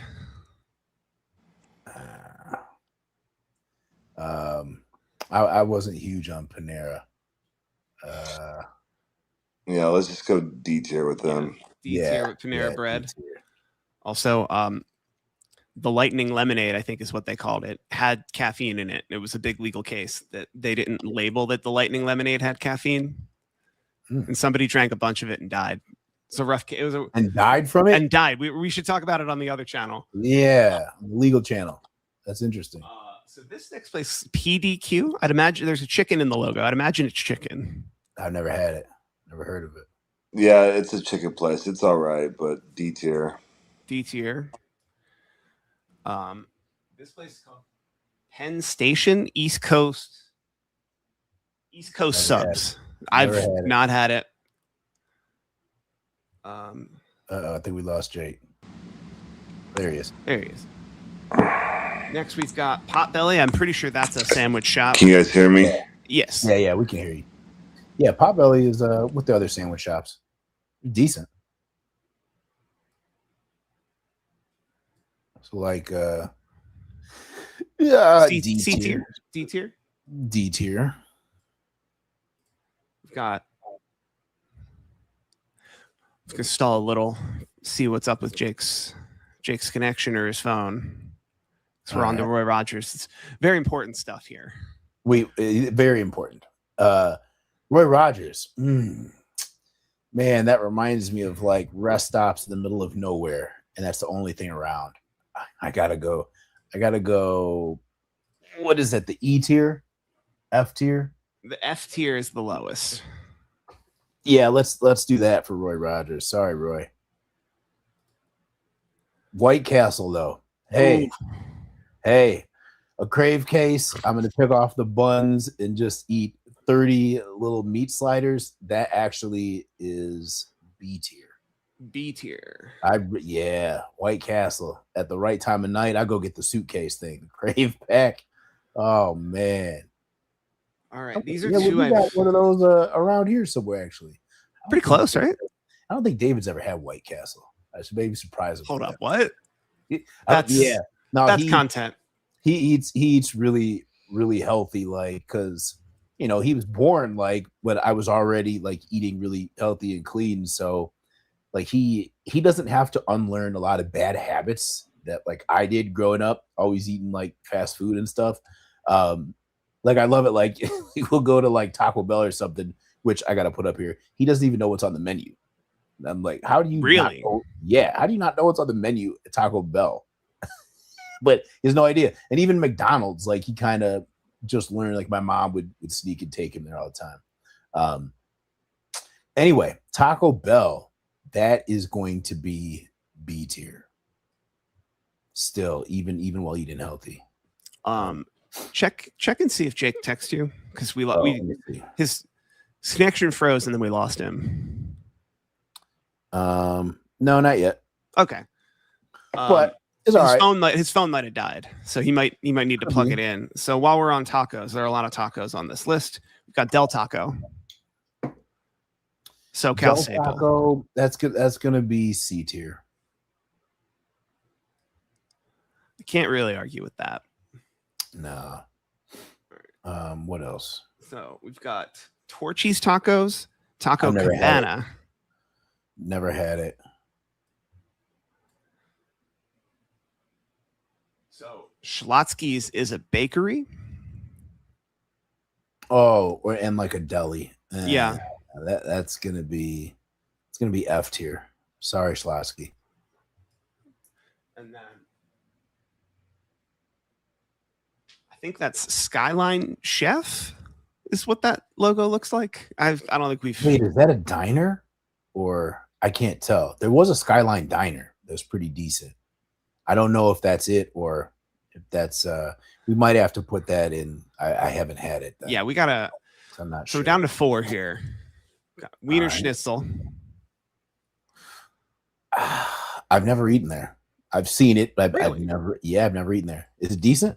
It's if you look at the logo, or you like drive by a Wiener Schnitzel, and then you have Wiener Schnitzel, you're not disappointed. You're like, this is okay. And that's not saying the bar is on the floor, but it is like at your knees. Okay. Like the bar is Wiener Schnitzel is very much what you would expect from Wiener Schnitzel. And I think Zaxby's is chicken. Have you had Zaxby's? Yeah. Yeah. That would be D tier. D tier? Yeah. And now we got 2 wing places. All right. I think this place is called Wings Over. I've never heard of it. I've never heard of Wings Over. I haven't had that. And then Wingstop. Wingstop. We're ending on a good one. You can go put that top tier. Top tier? Yeah. Wingstop, I'm excited to see when they have it. The wings are pretty decent. I can still be low carb. Put down a 30-piece lemon pepper. I might get, 20 lemon pepper, and then split up the other 10 maybe. But I'm happy with this list. I think it's pretty accurate. It's pretty good. Give it a quick download. I think we're a lot of D tier. Yeah. A lot of D tier. But what I find interesting is that, like, you and Jake, as people who are on the road a lot, talked like if you looked at like the amount of things that get C or better versus the amount of things that don't, you would think like, oh, they don't ever eat there. And the answer is like, no, if they're on their own 300 days, they've eaten all these places. Yeah. And it comes down to what your options are. Like, that's how I was trying to grade this, is like the places that are top tier. Like if there's one anywhere nearby, you'll drive a little bit extra to get there. And then like B tier, like if they have that, you're like, oh, today's a good day. Like, you're happy. But then for the most part, like if there's anything like with C tier, yeah, you'll go and you'll have it. And even D tier, like you do it if you have to. But below D tier, I don't know, might just go wait, hold out, see if you can drive a little further and find anything else. Or like if you really, there's nothing else, then you do that. Yeah. I wish Jake was with us so that I could ask both of you this question. But as someone who, similar to like you're saying how your son was just born into clean eating, and I was not. I learned to eat clean like a month ago, I guess. Like, and it's a lot of grocery store trips, a lot of chicken, a lot of Greek yogurt. Yeah. Was there grocery store trips or like the planning beyond fast food? Was there planning around the meals to stay lean that involved a grocery store or even what you could find at like a 7-Eleven or a gas station that was baked into your travels? Yes. For me, there was, and especially once I started doing like the whole posing entrance, where then like that was extra pressure on myself, where I had to stay lean and basically contest ready. And so then like I like that because it made me stick to really, really clean eating. And so like what I used to do at that time, like my cousin Brian, who recently passed away, but he would be on the road with me. And it was funny because what we would do on a 5-day loop, like say we flew in on Friday, the first thing we would do is we would go to preferably like a super Walmart. And there's a number of things like we would buy, the shopping list, but I would always buy a coffee maker, a hot plate, a non-stick skillet, some egg whites, and then just things like to have in the rooms. Like we would take these with us from day to day. So his job was to help set that stuff up and break it down. Like I paid for him like on my own dime. Like I paid for his travel. He would make the loop with me, and it just made things easier. And because a large part of it was, if I have to be away 5 days out of the week, like it's really hard to keep up your nutrition like on the road. So by at least having some things like with us that I could cook in the room, it made it so much easier. Because say we were somewhere and there wasn't anything that I could eat really, then at least I could go back to the room and cook something up. Or I tried to get places that had kitchenettes in them or whatever. And the coffee maker, because I love my coffee, so I would brew my own coffee on the road. And then at the end of the 5 days, so then after we filmed Raw, or maybe it was SmackDown, I would just leave everything in that hotel and we would just go home. It was just basically a write-off. And at that time, like the reason I would go to Walmart is because you could get a good coffee maker for like $10. And then I felt really bougie and I started buying the $12 coffee maker. Ooh. Yeah. So I gifted all of these places, tons of hotels around here. Like they kind of owe me. I gave them free coffee makers, skillets, hot plates. Occasionally, this is maybe once or twice. If we can find a good price, I might even buy a microwave. Because there was like somewhere had like a decent like $40 microwave. And, so like a 5 cup or a 12 cup? Oh, I would always go 12 cup. Yeah, 12 cup. Okay, so inflation. Oh wait, What? It's now $16. Oh, they've gone up. You're gonna have to shop. You're gonna have to go to a Target. You have to go to a Goodwill. Yeah, nah. They used to have like the Walmart brand. No, Mainstays. They're playing games with the prices now. It's different. So like you go Black and Decker though. Oh yeah. Sometimes it would be that actually. But that's what you would. That's the brand you would go with if you were buying it once. Yeah. Like the one in my kitchen is a Black and Decker. It's gonna outlive me. To be perfectly honest, sometimes like I would feel guilty about wasting it, even though it's $12 or whatever, and I would take it back with me and I would just leave it in a travel bag. And then that bag always reeked of coffee because there'd always be coffee grounds and stuff in it. And then it would get inspected by TSA a lot because apparently people used to use coffee grounds to stash illicit substances and illegal substances. They were like drugs and things. Not used to. That's or still do. Okay. Yeah, that's if you're traveling the country or the world with heroin. It's the easy way to get a dog off. Yeah, because you get the dog off your scent.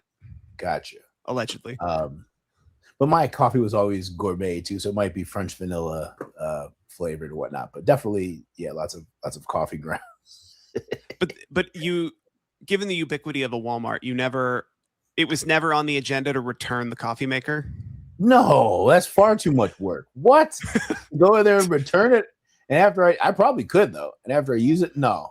Oh, bro, if you want to talk about how cheap I am, I would return the coffee maker, but then still write off every receipt for every coffee maker, and then if audited, be like, oh my god, I'm sorry, I forgot I forgot about money back. I wrote off the coffee makers because I spent it. The thing of it was like the travel was so much that by the end of it, like that last night, like after the show, it's too late. You don't even have time to go to, well, you probably could if it was a 24-hour Walmart. But at the same time, like you leave the show at like 11 p.m., something like that. And then your flight the next morning is going to be at like 6 a.m. And so, which means you have to be at the airport by like 4 a.m., something like that. So you don't really have a lot of time. It's only 5 hours between, when you get back to your room and then when you have to be at the airport. So not a whole lot of time to eat and sleep. But, so then also worry about in your case, $13 coffee maker. Exactly. And so that's why we used to go to Walmart it was the best bargain for everything. And it was one stop. Like I didn't have to go to another grocery store. Like they had stuff in there. So I could buy the coffee. I had to have my creamer. And actually in those days, I think it was sugar-free syrup. I was flavoring my coffee. So it'd be black coffee with some sugar-free syrup and some Splenda. Yeah. Nowadays it's creamer though when I travel. Nowadays I do this, but a different version. Like I usually won't buy a coffee maker. I won't buy a hot plate or skill. I will go and buy like my coffee creamer, whatever, like healthy condiments. So then that way, like it's easier to dress up like a chicken salad or something if I have like, the right healthy, condiments that I can use. Yeah.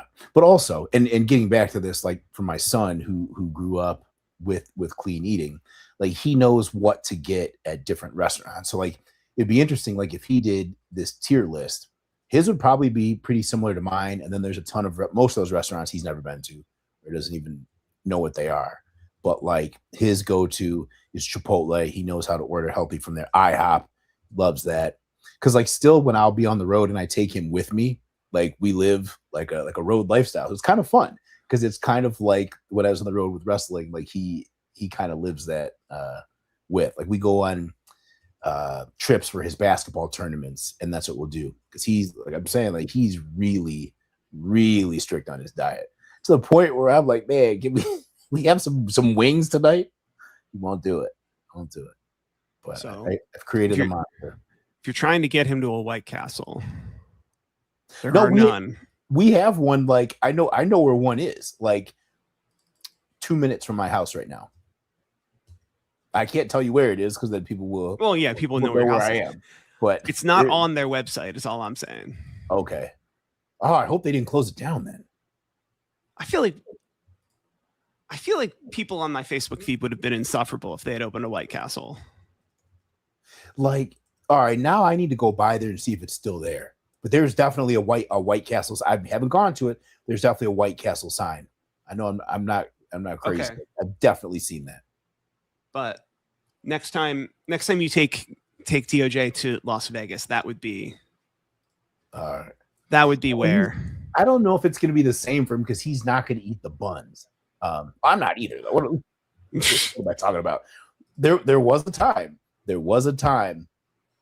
Now I still wouldn't eat all the buns. I wasn't that wild. What I would do is I would take like 5 burgers and then make one out of it. So stack up like 5 patties and eat the buns. So, because I mean, 30 buns is a lot.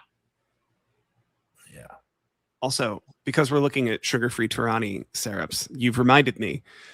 I was a full fat coffee creamer person until I was over your house once, and you had Twix flavored sugar-free Coffee Mate, and I was like, I'm gonna try this. And I've been meaning to ask you. This was probably April. I've been meaning to ask you since. Where do you get that? Walmart. Is it at Walmart? Yeah, Walmart's got it. Okay. That's like they must have some kind of a deal. I'm sure maybe some other stores do, but like I specifically go to Walmart for that. And then I'm showing you all my business out. In this one, I have Snickers flavored, but it's actually not Snickers flavored because they don't have the sugar-free Snickers flavored. So they have the chocolate caramel. That's actually my favorite, and it's sugar-free. Yeah. It must be in person only because it's not on their website. Oh. And like I've Googled it and like haven't even found it. Like I've been in so the Walmart out by you. Now I know. Yeah. Okay. But also like when I'm in Illinois, the Walmart, or actually the Jewel store, that's our grocery store too. They have it. But yeah. Yeah, man, this Walmart website you got here, they don't have all the stuff. I don't think. Yeah, they don't. Well, I think the Walmart.com is technically a different warehouse from an actual Walmart. Because like they want you to, because they're trying to compete with Amazon or at least like get some footing against Amazon. Yeah. So they maintain their own warehouse. Like the warehouse that ships the stuff to the store, you're effectively buying it from that same warehouse. Gotcha. But cool. What would you cook up on the hot plate or the skillet other than egg whites? I mean, yeah, egg whites. I started doing like I would cook spinach and then what else would we do? Like the chicken was hard because we have to have like a kitchen or something. But if there was, I'm sorry, if there was like a refrigerator, then yeah, I would buy some chicken breast. But even then, like you had to cook it right away. But mostly just eggs. Yeah, scrambled eggs different ways. Egg white omelets, just a different way to add protein. So I will say, this is an absolute staple of my diet because it's hand-pulled rotisserie chicken and it's already cooked. Where are you getting this from? Costco. Oh, okay. I've heard about this. Because you can also get the $5 Costco chicken and pull it yourself. Because that is, we're talking $1 per ounce. That's the best deal in food. Like, the only way you could do better is by stealing. But like this is also pretty good and comparable that it's 46 ounces. And I think it's less than $10 for 46 ounces. Not bad. Of hand-pulled chicken breast that's pre-cooked. So you can just put that in the refrigerator, open it up, and then just like put that on a wrap with some barbecue sauce. Yeah. You know what else they have at Costco that we get a lot? They have it's already cooked. It's chicken, and now they have steak, but they come in these little like little packages. You get like a sheet of them, and they're pretty good, pretty decent. So like nowadays, actually, on whatever the last basketball trip we just took a couple weeks ago, but I took a few of those with us. Yeah, no, I think it's not crispy wings. I know what you mean, that they sell like a Chipotle chicken kind of like a tray that a tray of like what you would find at like a Chipotle. Am I off? Yeah, kind of like, yeah, it's like chicken cubes like cut up like yes. Yeah. and they come in little pre-portioned like packages. Yeah, and you get like a sheet of them all together. You just rip one off and put it in. Yeah, throw it in the microwave. Yeah, they're pretty decent. And now they have steak also. Ooh, yeah, they're pretty decent. And I'm showing how much I know about a thing I buy all the time. So I was like, oh, it's under $10, but no, it isn't. It is almost 50% more than $10. That's pretty good. I'm gonna have to try that though too. Yeah. I think we lost Jake though. I think did he text at all? No, I checked my phone. Well, Jesse Ortiz had a question for you that I wasn't gonna put up. I was gonna put up if Jake was with us, but now Jake's not with us. He wants to know if you've ever thought of writing an autobiography. I have, Jesse Ortiz. I have thought about that a lot. And I think that's something that I'm going to make that a goal. That's something I want to start probably before the end of the year. And it's one of those things where I have so many different ideas that it's almost like paralyzing in a way where I don't know where to start. And it's probably just something that I need to start and find. I got an idea of somebody who can help me with it and help me structure it, help me get the story together. But that's definitely something that I want to do sooner rather than later. Yeah. So let me know. Let me know what you want me to include in the autobiography. What should I talk about in the book? Give me different parts or questions that you want to make sure I answer. Friends of Wednesday Hang, frequent watchers of Wednesday Hang might see a familiar face in that conversation. They might indeed. They just might. We may have touched on this before a little bit recently. You don't have to go back too far. Right. Let's talk to you about some modern wrestling. All right. How do you feel about people comparing CM Punk's current title reign, the one that we're in right now, to like The Rock when it comes to like part-timedness? I think that's wild because CM Punk is full-time as far as I know. It's just different now. The way WWE does it, they give guys more time off, or if they don't have something, they don't book them, or they give the audience a chance to miss somebody. I don't feel like that's Punk taking, unless they know something I don't know, but it doesn't seem like it's Punk taking time off to do something else. Whereas I understand why people were upset with The Rock is that, WWE wasn't his main job. And actually, I don't really understand why people were upset with it, but I understand their line of thinking and their reasoning is that they want him there all the time. However, he already did that, and he is doing other things which make his name even bigger, which makes it even more special when he does come back. So to me, I thought that was great. I'm cool with that. I think that's a smart thing to do, and I think it's better to have him some of the time than not at all. I mean, he doesn't want to be there every week. He already did that. To be honest, The Rock doesn't have anything more to prove. He really doesn't. So it's kind of a gift, like to the audience, like when he does come back, because he's already cemented one of the greatest of all times. But anyway, to CM Punk, who is well on his way to, being one of the all-time greats as well. I don't see why people are mad calling him a part-time. Maybe it's just that they want him on every show, which I understand, but I don't think those things really compare or are that fair. And I mean, as far as I know, he just won the title. Like it's only been like a week or 2 weeks, or something like that. It's a very rough argument. I think the argument would be more like John Cena was part-time at a time, or at least John Cena would always be top of the card, which was something you were there for. CM Punk railed against for so long.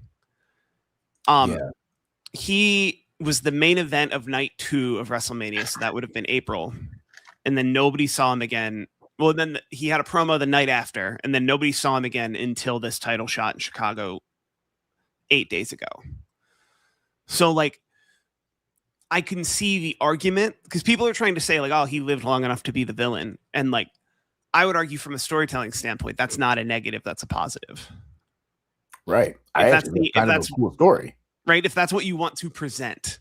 Yeah. That if you want Cody Rhodes to get in his head and tell him, like, man, pipe bomb CM Punk would call you a sellout. Yeah. I think that's great storytelling. Actually, I think that's cool. And clearly, if that is what they're doing, it's working because it's got people upset and talking about it, which that's what you want. It would be different if he came back, he wins the championship, and it's business as usual. Nobody cares. Nobody says anything. Nobody feels a way about it. Then what did we really accomplish? Why have him come back and win the championship then? That's how I feel about it. So I actually think that's one of the strongest storylines right now, and that is working, and for that reason. But also him not being on the show, I don't know, but I don't think that's his call. Like it didn't appear that way to me. It seemed like they were trying to figure out the next storyline or what made the most sense. Because usually that's the office is called, not the talents. Usually. It might be, in his case, it might be a little of both. Could be. But in the sense that he's, of all the people who's on TV right now, he is the most in position to show up on Monday and say, what's the creative? Like, show up the Monday after WrestleMania, he just lost the championship, and say, what's the creative from now to SummerSlam? And if he doesn't like the creative, he's in the best position to say, I think I mean more if nobody sees me till July. That's true. That's true. And maybe. But then is that they had creative and he didn't like it and said, nah, I think that, I'm going to hold off until then. That still is, does that make him a part-timer? I don't know. So, I mean, as far as I know, I don't think he's doing anything else. I think it's just this. Actually, I think he's been putting in work in the gym. Jay Ferrugia. Shout out to Jay. Like, he had CM Punk's gone under a tremendous body transformation. I'm super proud to see that. I remember being on the road, and it was like when Punk first started like really taking the gym seriously. Like I remember that. And before, that wasn't really a priority. And so it was kind of cool because I remember so well. We were in a gym. I'm not sure where, but it was on the road, and Punk was already Punk, and I was squatting, and he came up and asked me a question, and he's like, clearly, you do this, been doing this for a long time, but he's like, how come you're not wearing a belt? And I was going pretty heavy. I was doing like 405 or something. I told him, I was like, well, I've just never wore one, never needed it. And he's like, oh, I see. He's like, yeah, you never needed it. Like this, that's your belt right there. And he asked me something else about it, but it stuck out to me because I was like, yo, he really is serious about this now. And the fact that he's humble enough and, knew that realized he's a beginner in working out, and asked me questions where I'm clearly, a beginner in wrestling. I have to ask him a ton of questions about wrestling, but he deferred to me in the gym, which I just thought that was really cool and a testament to who he is. And what it did is it made me like pull for him, like I wanted to see him succeed and, improve his physique. And I've been really happy, like seeing the results that he's gotten. I think he looks great. He's in the best shape of his life. And like, I see the clips like they put out, and he's training with Jay, who also trains Chad Gable and Bailey. And like, I mean, the proof is in the pudding, man. That guy's like, there he is right there. Yeah.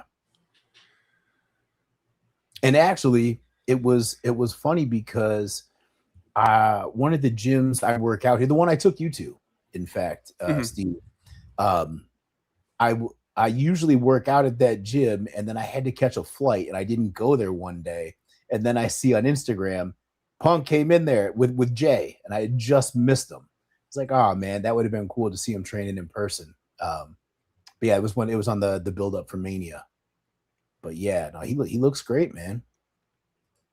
That's good. And that's really adding to his longevity, I'd imagine, too. But it's cool. And look, and Baylor, like they're working out together, just like the environment. Chad Gable's with them a lot. Like that's really cool. Because on the road, those are some of the best memories I have too. Is like a lot of guys would go to the gym, not everybody. And then there were those who took it serious and those who didn't take it as serious. Like, and in my group, like in Nexus, like Ryback and I, we were the two who took it very, very serious. We bonded over that. And then Mason Ryan also. And so it was cool. Like, and it was a sight. Like you'd see all of us walk into the gym at the same time. And, you know, like Mason Ryan, Ryback, those are like two of the biggest guys like you're going to see. Like you don't see guys that look like us just walk into a gym. You might see a guy like that, you know, once a year or something like that. Now you have like 5 or 6 walking in at the same time. And it's really cool because what we would do is we would know what city it is, and we would generally know what the good gym is there, or gyms, but there'd usually be like one main gym, and then we would share it with the boys. We would all show up and work out together, which is pretty cool. Yeah. I'm curious, was there ever a problem that if you hit the same cities enough and then all the wrestlers go to the same gym every time they hit that city, was there ever a problem with fans hanging out at that gym roundabout when you would be there? Sure. Absolutely. And I think there was a time, I remember a story. I don't want to misquote it, but I feel like there was one of the times somebody had an interaction and they tried to make something of it with Randy Orton, but I feel like it was at a gym. And like what I heard, the backstory of it that they don't tell you is like somebody was bothering him like in the middle of a set or like in the middle of his workout. Like, bro, there's a time and a place for that. Like, because even for me, I'm super nice, approachable. I know this is part of it, but that's the only time like I would get irritated. It's like there's certain gym etiquette, and it's like this is the one time I have, especially being on the road for WWE. Like this is the one time I have during the day to work out. Like I'm actually working on this is like practice in a way. Or like I'm working on my physique right now. This is part of my gimmick, my presentation. It's like I need to do this. So like I'll take pictures on the way in, on the way out. And to be honest, I would wind up doing it in the middle of the workout. But that's the only time like I would probably like try to limit it. But yes, that is a thing. There's a few cities and they know of that.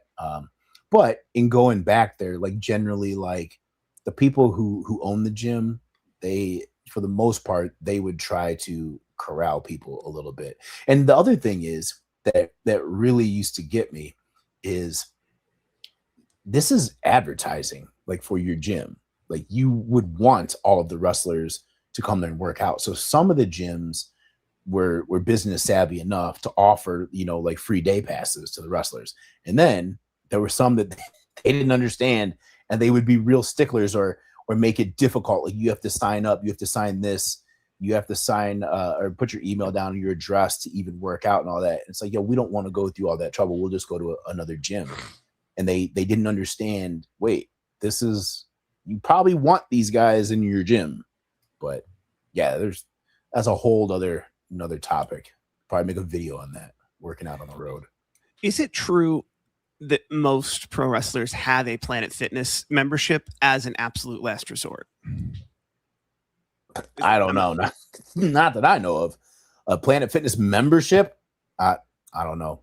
Like for guys like me and the group that I was with, like I'm anti Planet Fitness, if you really want to know, because they discriminate against people like me. It's supposed to be no judgment zone or judgment-free zone. No, they judge people more than anybody else. And so like if you are in shape, they don't want you there.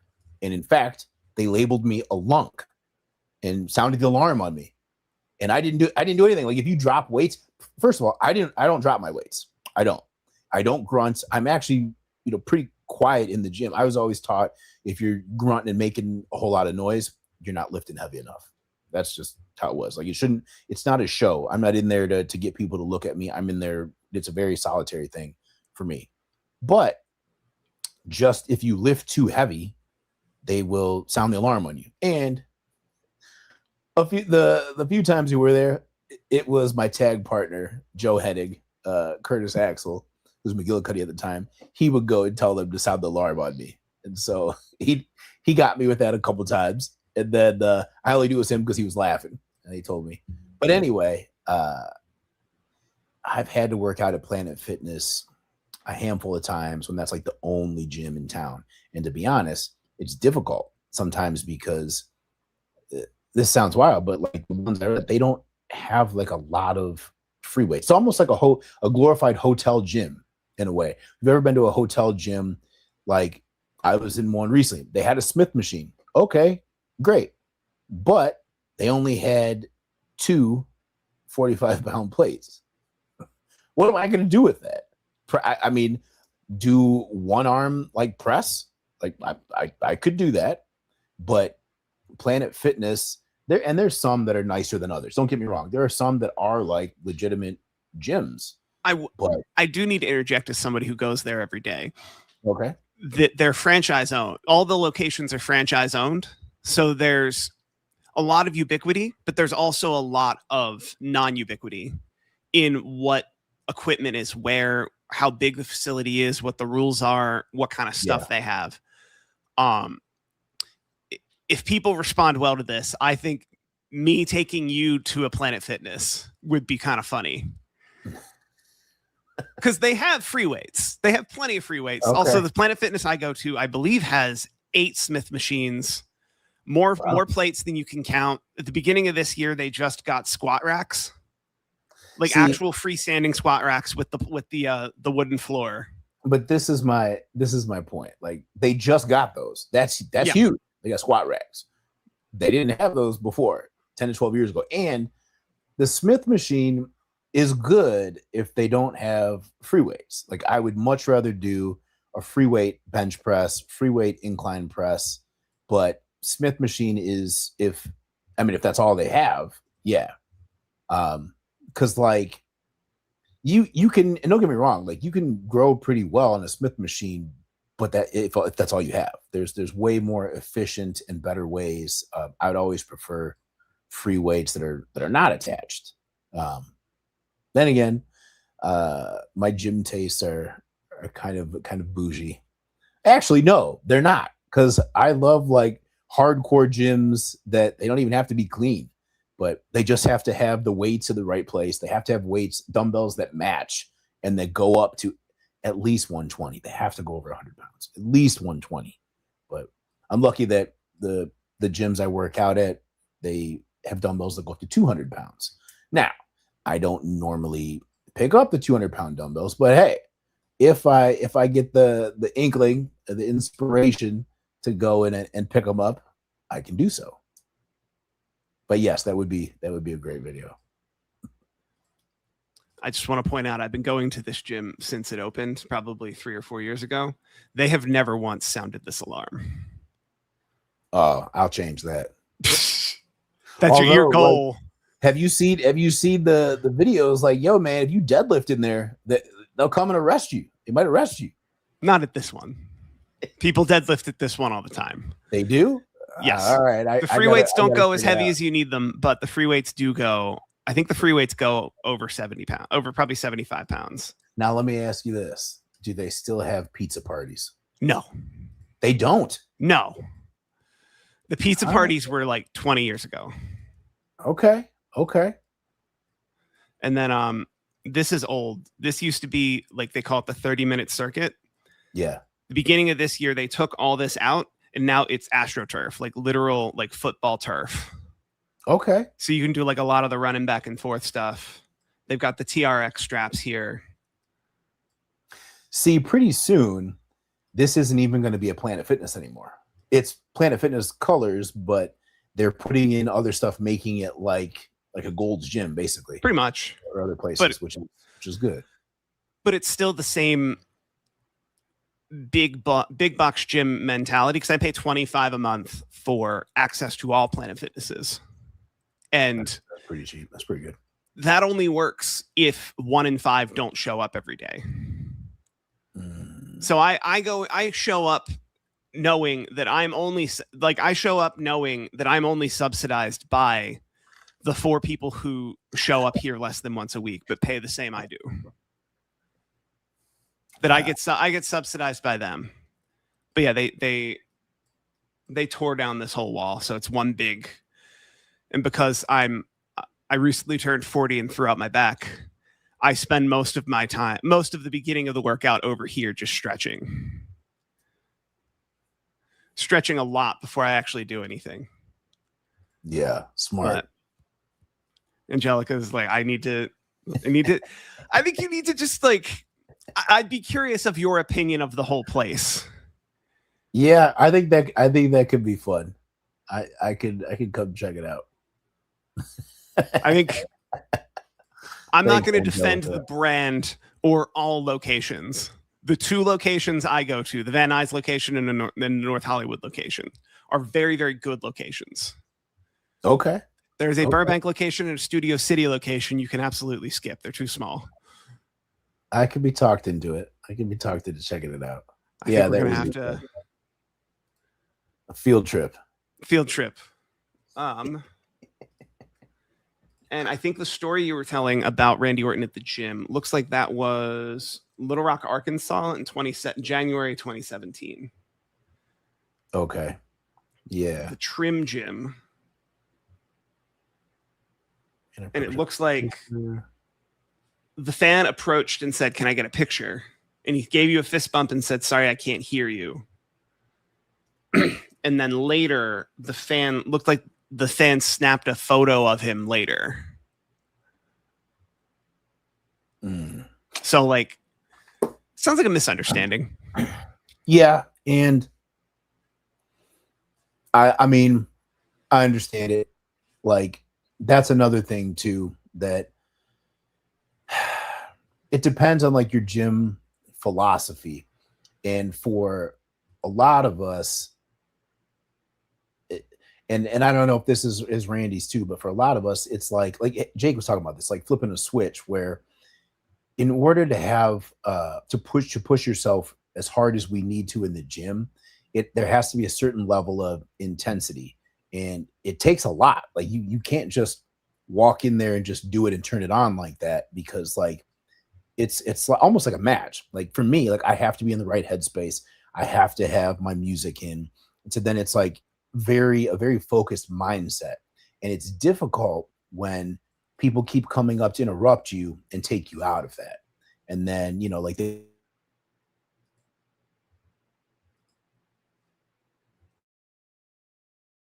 might be wrong, but I think the Rocktopus just got him. For those who don't know, the Rocktopus is the fact that Dwayne "The Rock" Johnson has his tentacles into everything. And when you're talking about something he doesn't want you to talk about, the Rocktopus gets you. And the Rocktopus seems to get David when he's talking about stuff. And I think that his computer crashes, and it's the Rocktopus. So I'll wait for him to text to see if we should shut down the feed or if he's going to come back. I'll put my mug up here. I know the title thumbnail is very clearly David Otunga and Jake Hager, and I'm neither of those people. And it's Rocktopus. And if you search Rocktopus on Google Images, like you see a lot of 3D printed octopuses with the Rock's head. My theory is his cell phone died, or he got a call he had to take. But like I think he didn't text or email either of us after he kind of dipped. So we'll figure out. We'll figure out what's happening. But when I say Rocktopus, it's because I 3D print occasionally. And in 3D printing, people love to take a model and then they put the Rock's face on that model. And David just texted me Rocktopus. So like you could see the tentacles. The tentacles of the Rock. The Rocktopus is everywhere.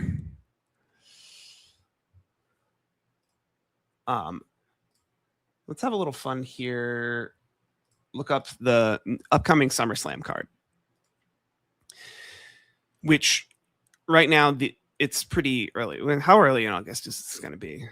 August 1st and 2nd. So we're the 15th. We're only 16 days. I appreciate that very much. I look very young, chest up, seated. These matches are the matches so far. We've got Liv Morgan, Io Sky. Liv Morgan was the champion who faced Io Sky. The Rocktopus got him. Yeah, sorry about that. I was saying, anyway, yeah, the Rocktopus. But anyway, being in that headspace and, you know, you have your headphones in, and then if somebody wants to come up and talk to you or say hi or whatever it is, I now have to pause my music, take myself out of that headspace, listen to them. And for whatever reason, my earbuds, they won't pause right away. I have to hit it once, twice, whatever it is. I don't know. But that can be annoying. A lot of times, like, somebody will come up, just want to say hi. Like, there are the times where I'll just give you a quick fist bump too, which basically is saying, hey, I've got my earphones in. Because that's the other thing too, is in the gym, like, you've got headphones in, you can see, like, that there's no rule that, like, you know, you have to stop and talk to people. Like, it should be kind of evident, hey, I have headphones in, or, you know, I'm wearing earphones, you can see, whatever. I don't necessarily want to be bothered right now. And there's nothing wrong with that. Like, people should respect that. But there's a fair amount of people who do not respect that. And I can understand Randy's frustration in that, like, he didn't want to stop his music, didn't want to interrupt his workout. He gave you the fist bump. He's being nice. And then the guy goes and takes a picture anyway. Like, that can be annoying because, you know, he kind of already said no on the picture or just bypassed it. And I feel like John Cena had an issue like this too, where people will come up and he was talking about it. Like, he believes in consent, which I understand that I do too. Like, especially when it comes to pictures, is for the most part, like, if I'm not in the middle of a set, if I'm not at a gym, if you ask me for a picture, of course.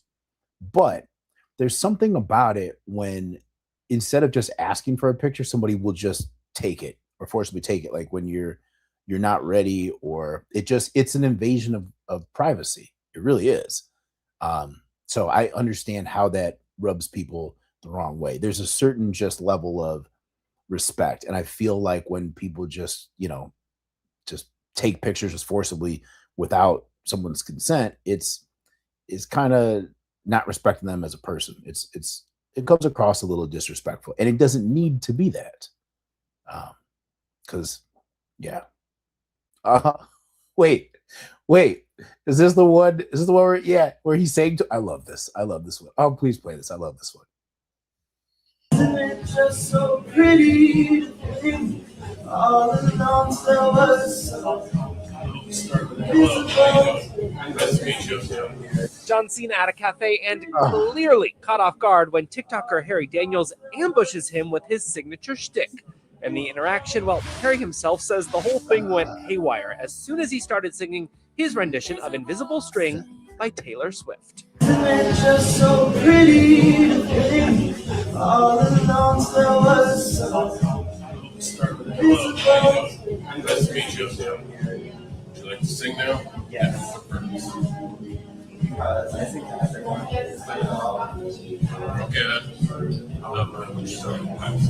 Okay, thank you. I mean, the faces say it all.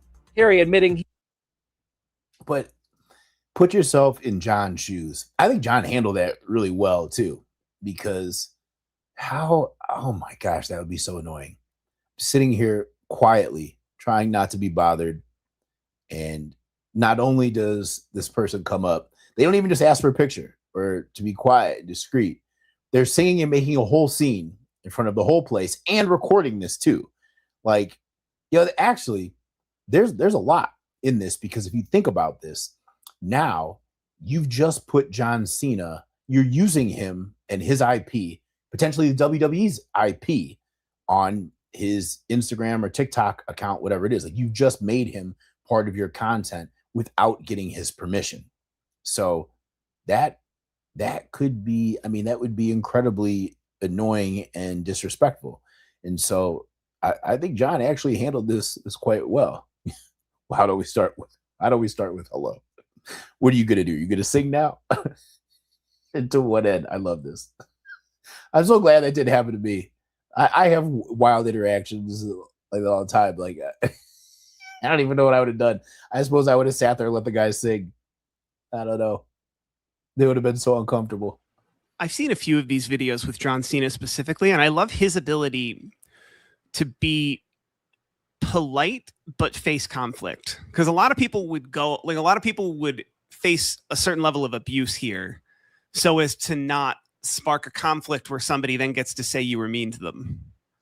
Yeah. No, he does a good job. And again, like, you gotta understand, this happens to John Cena a lot. He's John Cena. You know, he was the face of WWE for a long time, and still is one of the faces of the company. Will always be. So he's always going to have people come up and I don't even know, try to content farm or whatever you want to call it, or clip farm. That's what that seems like. I didn't realize that guy, that's his shtick. That's what he does. That's his gimmick, is he comes up and just randomly sings to people. But I think John handled that incredibly well. It's just a strange video, and it's not even John that makes it strange. It's this guy. That's just a strange thing to do, and makes it incredibly awkward. But I find awkward situations like that hilarious. Like, I love stuff like that, and especially because I'm sure John is extremely annoyed, but he had to be professional and play it cool, and he did. He did a great job. I think he handled that really well.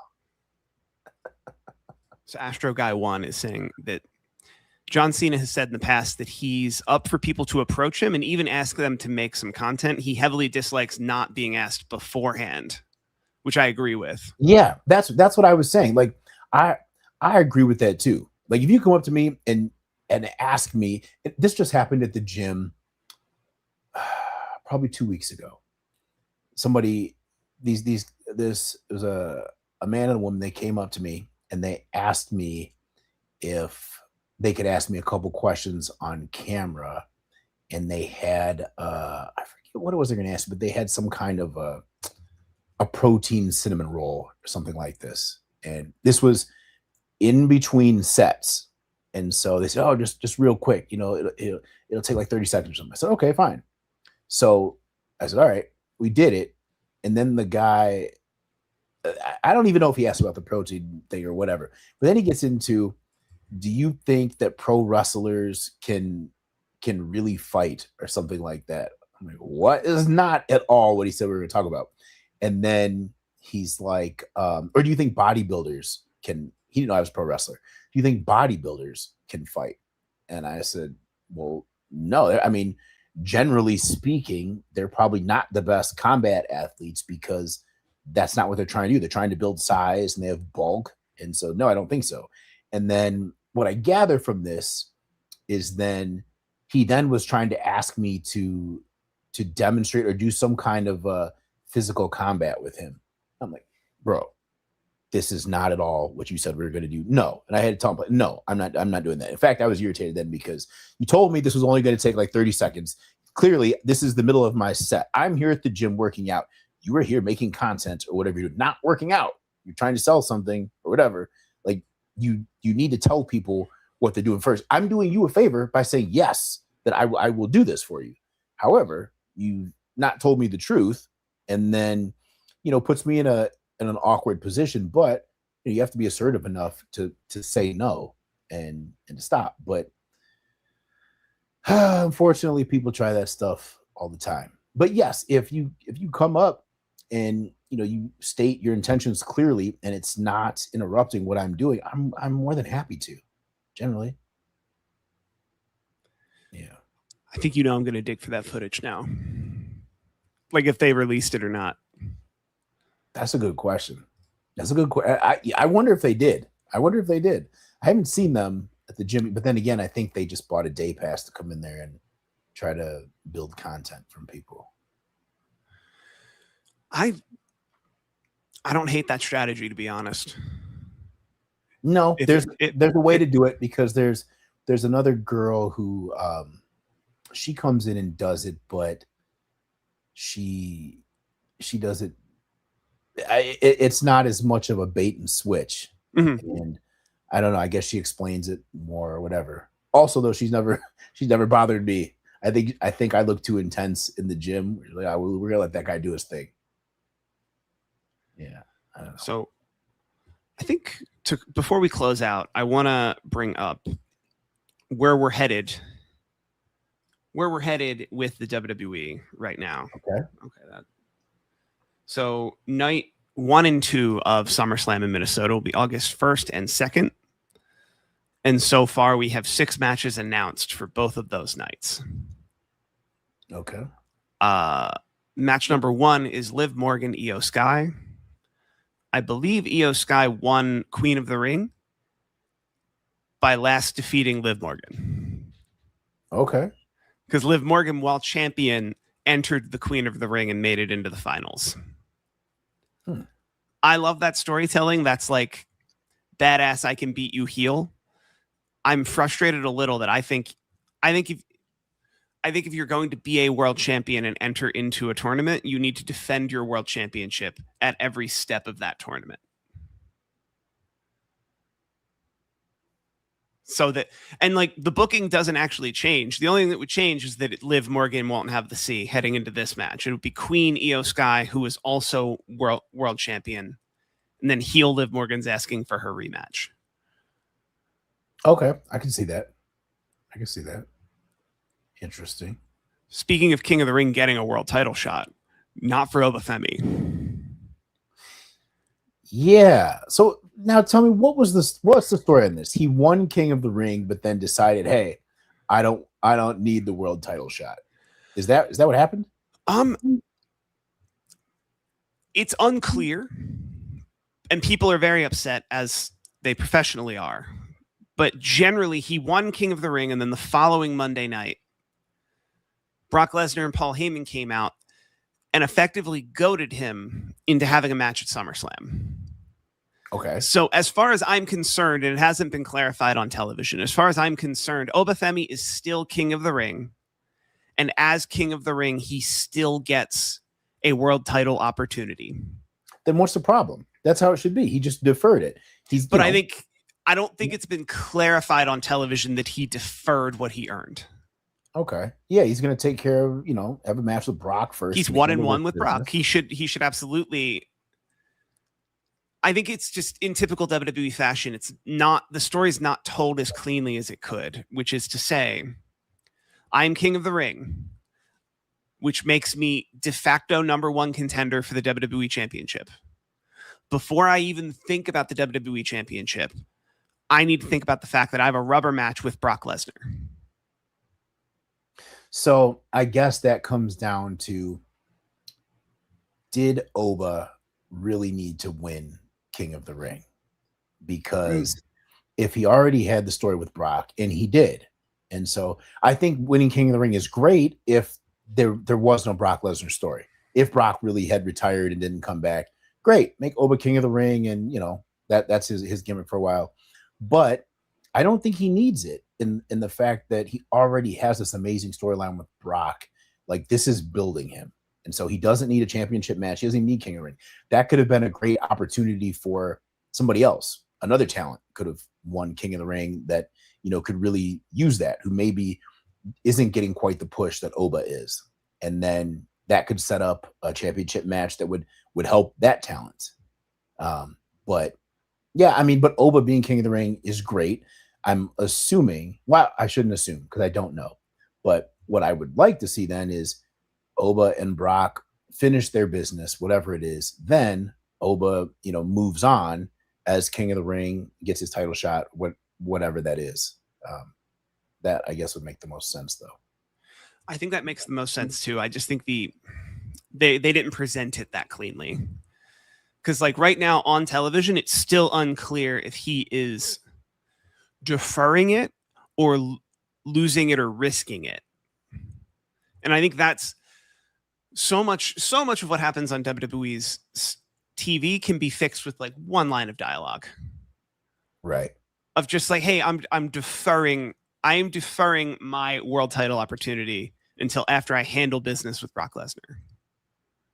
Although maybe the reason, and you're right, maybe the reason it's not cleared up is they're still trying to figure out the direction, or maybe they're not 100% sure the direction they're trying to go after this, so they're just purposely leaving it vague. Because to the other point, if your current champions are Roman Reigns, CM Punk, and you don't actually want to change that from now to next Mania, which is in Saudi Arabia, you would be doing a disservice to Obafemi by making him number one contender, who between now and April has to lose to Roman Reigns or CM Punk. Right. That it'd be easier for him to beat Brock and then move on to something else, and then we just never talk about that title shot. Which might happen. And then, eventually they can bring that back up if they want, oh, by the way, he never used his title shot from King of the Ring. Right. But they pick it up in a way that they never intended. Because I think where we... And then also, Money in the Bank is October 10th this year. We have a Saturday night's main event that they moved to Sunday. That's September 6th. And then we have another one that's just a tag team match this Sunday. I'm trying to find out. They do the Super Showdown thing in Saudi as well, where both world champions face each other. I forget when that is. But I guarantee you that whenever that is, they're trying to have Roman Reigns, CM Punk championship. Okay. So like if we're talking about like long-term booking, that's the matchup that Saudi wants. That's the matchup they want for Saudi. And when is that supposed to be?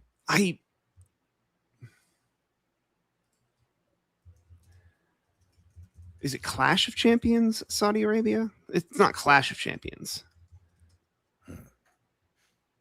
I don't know. Night of Champions. And it was June. It was June last year. So maybe not. No, but that new Night of Champions was also the King of the Ring. So that's not what I'm talking about. I think it happens quite a bit from now, but I think that's big money wise what they want to build to. Not to mention Mania also in Saudi Arabia, that they would want a Punk, like a dream match with Punk versus somebody, a dream match with Reigns versus somebody. Right. Lesnar's probably going to retire. They'd do Austin Rock if they could for this Saudi WrestleMania. But Steve Austin, and if they could, they can't. But and I say that to say that money's not an object when it comes to these Saudi shows. Yeah, it's not when you talk about Austin and when you talk about Rock, it's not just money. Right. I wouldn't be if you could get them to make the trip and not wrestle. And I think part of it is both of those guys feel like if they're going to make the trip, if they're going to appear, if they're going to be on the marquee, they'd have to wrestle. And it doesn't matter how much money they're offering. But like what I would love to see is a young and upcoming Rumble winner being backed by The Rock versus an established champ like Punk being backed by Austin. Like I would want, because that's what more than them actually, they would want an appearance more than anything. So I think if you could find a way to pitch something as Austin versus Rock, but it's actually Royce Keys versus CM Punk, or like Solo Sikoa versus CM Punk, that actually works. Yeah. So if it's Solo Sikoa versus CM Punk, and then Solo Sikoa is being backed by Dwayne Johnson, and then Punk's being backed by Austin. I don't know. I'm available, WWE. You have my number. Yeah, no, that'd be interesting. That would be kind of cool. Good. We got Roman Reigns, Seth Rollins. They're talking about this like it's never going to happen again. I mark my words, it'll happen 6 more times before their careers are over. Yeah. They're going to have a banger. I think Reigns wins. Yeah, that's going to be great. I do too. Penta, Chad Gable. I think this is also going to be a banger, probably of these 6. Like a sleeper for like steals the weekend kind of a match. I can see that. Yeah, I have very high hopes for this match, and I think it's going to deliver. I think if Gable goes over, it's because it plays into the AAA plan. Well, I mean, he should be getting a major push after that. Yeah. He's proved himself, man. He's been grinding away for years, so I'm happy to see that.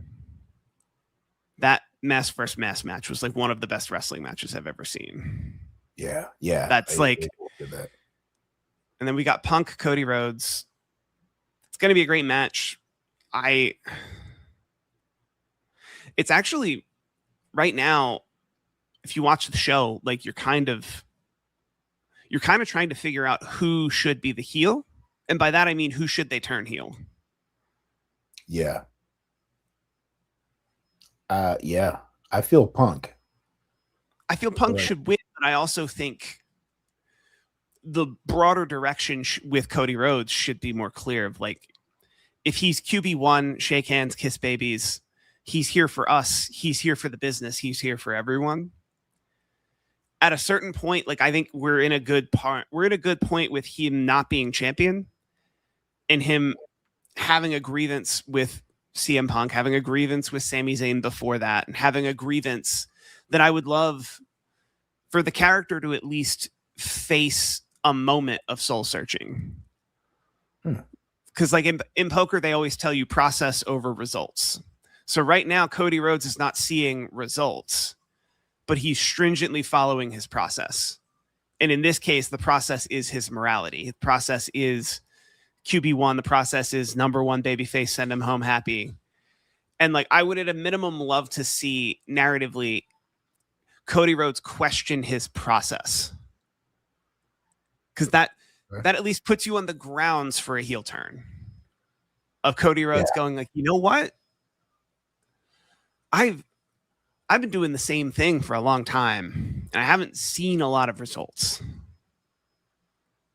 And like maybe that changes him. Like, you know what? Maybe I should grab some tights. Maybe I shouldn't hold true to the idea that I need to earn a number 1 contender spot. CM Punk didn't. Yeah, that could be cool. Good character development. Yeah. But those are the 6. And then they have a 6-man tag match with Royce Keys. I'm looking forward to seeing more from William Hobbs. Yeah, me too. Royce Keys. Yeah. High hopes for him. Hope they do some stuff with him. So I'm hoping to see him shine during this match. Those are the 6 matches. Yeah. And yeah, I think unless Jake Hager's coming back, I think we should probably shut it down. Yeah, I think we've done it. I think I don't know. I think his phone died, to be honest. That's my guess. Yeah. But yeah, we hit everything we needed to. It was good. Yeah. Had great questions. We figured out the tiers of fast food on the road. Yeah, it was good. Oh, we have a whole wrestler's court one we're gonna have to get to later now. Yeah, we'll get to that another time then. There's AI images and everything. Oh, I'm excited. Well, everybody will just have to tune in next time then. We'll see. All right, everybody. Thank you for joining. Thank you for contributing. And watch the replay. If you missed anything, we will keep this up. And I will see you all on the next Wednesday hang.